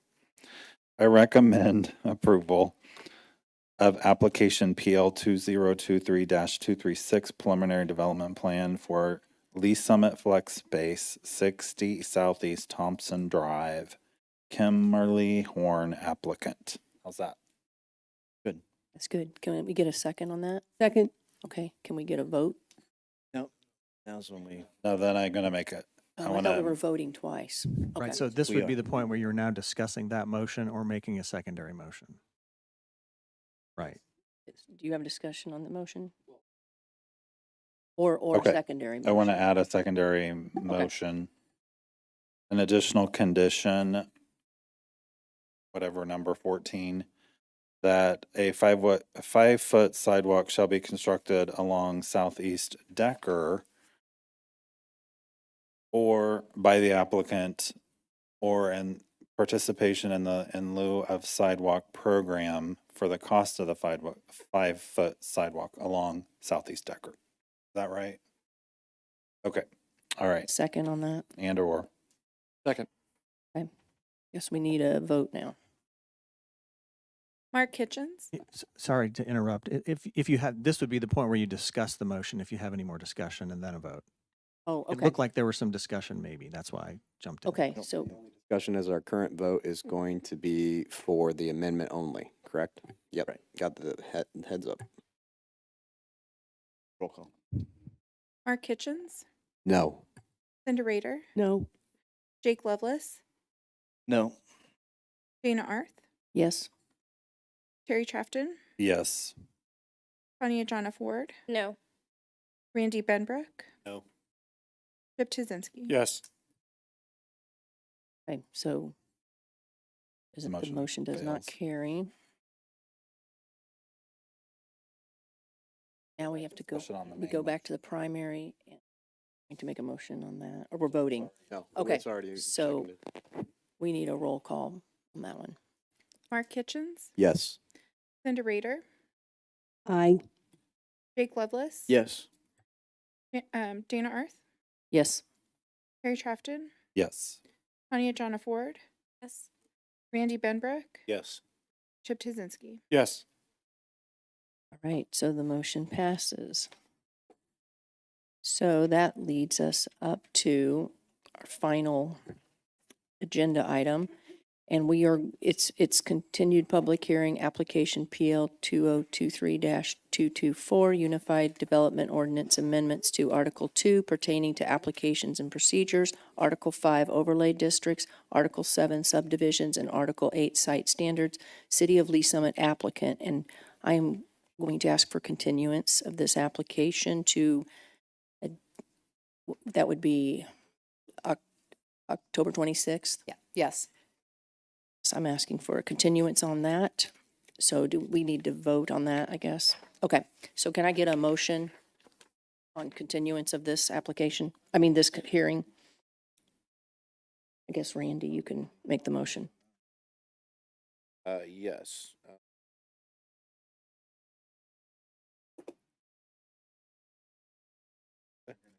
Oh, okay. Yes. Okay. I move to recommend approval of continued, right? There we go. I move to continue public hearing PL 2023-224 Unified Development Ordinance amendments to Article 2 pertaining to applicants and procedures, Article 5 Overlay districts, Article 7 subdivisions, Article 8 site standards, City of Lee Summit applicant. Okay, can I get a second? Second. Oh, I thought he said October 22nd, 26th. Oh, she just said it. Do I need to say it? To a date of October 26th? I'm sorry, I didn't hear that. 2023. Okay. Sorry. All right. Second. Okay, can we get a roll call vote on that? Mark Kitchens, Yes. Cindy Rader, Aye. Jake Lovelace, Yes. Dana Arth, Yes. Harry Trafton, Yes. Tanya Jonna Ford, Yes. Randy Benbrook, Yes. Chip Tuzinski. Yes. Okay, so we will have that on October 26th, and now we have roundtable. I think some commissioners have something for roundtable tonight. Oh, I do. I do. I do. We'll start with Mr. Trafton. Oh, well, thank you, Vice Chair. Hey, I know we talk a lot about safety and the safety of our citizens in this community a lot, and I just wanted to bring attention to an unfortunate incident that happened in my neighborhood where a 13-year-old boy was hit by a car down a street that does not have a stop sign. Rockbridge and Redbuck Circle East side. So fortunately, the young man is going to recover. Believe he has a head injury. But we are calling for the addition of a stop sign at that intersection. I know that's a Public Works item, and I know Public Works is not in this meeting, but I did want to raise it to awareness that we all just need to remember, as much as we get our kids to wear those helmets, they don't always. And as much as I've driven through that intersection and almost been hit by cars that are supposed to be stopping and going the other direction, we have a lot more traffic in that area now with a lot of new construction and a wonderful, beautiful pergola that people like to come to and take photos at. So just wanted to raise the awareness to just being mindful of that and continue to argue with your kids to do that and point out when people are violating. Of course, in this case, I don't think he or she was driving and as on the street. I don't think they were violating the stop sign law, but anyway, I think it would make the community safer. I just want to bring that to attention. Thank you. Thank you, Commissioner Trafton. Commissioner Lovelace? I have a serious question for Assistant Community Director, or gosh, give me one more. So it's, I'll try this one more time. For Ryan Elam, what is the score of the game actually going to end up as tonight? That was my question. I didn't want it to get dropped with Donnie not here. I just wanted to make sure it happened. Okay. All right, so I will say it is currently 3-0 in the start of the second quarter. Okay. Mahomes has thrown a pick already. He underthrew it again. I don't know why I'm saying this on the record. Because this is all on the record, Ryan. Yeah. No, my prediction is 38-20 Chiefs. Okay. All right. Thank you. What about Taylor Swift, Ryan? What about Taylor Swift? She's there. They already Oh, showed that's it. I just have a really ridiculous question because these other questions are so serious. And that is, no, Ryan, you don't have to hang up here. You can go. Why are we continuing this? I don't know if there was a memo that was coming. I'm just curious. I can answer that. Oh. It's Thursday night football and the Chiefs are playing. Oh. Right? Well, it just actually, the meeting was just really long and I thought we needed a break. Oh, is that why we did it? Yep. Yep.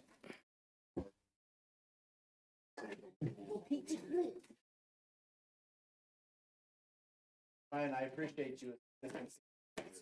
Hey, Dana, get it out. You got to bang the gap. Chair, did we adjourn? Yes, the meeting is adjourning at 7:56. I can't see that far since I'm a senior in my golden years. Continuing stuff.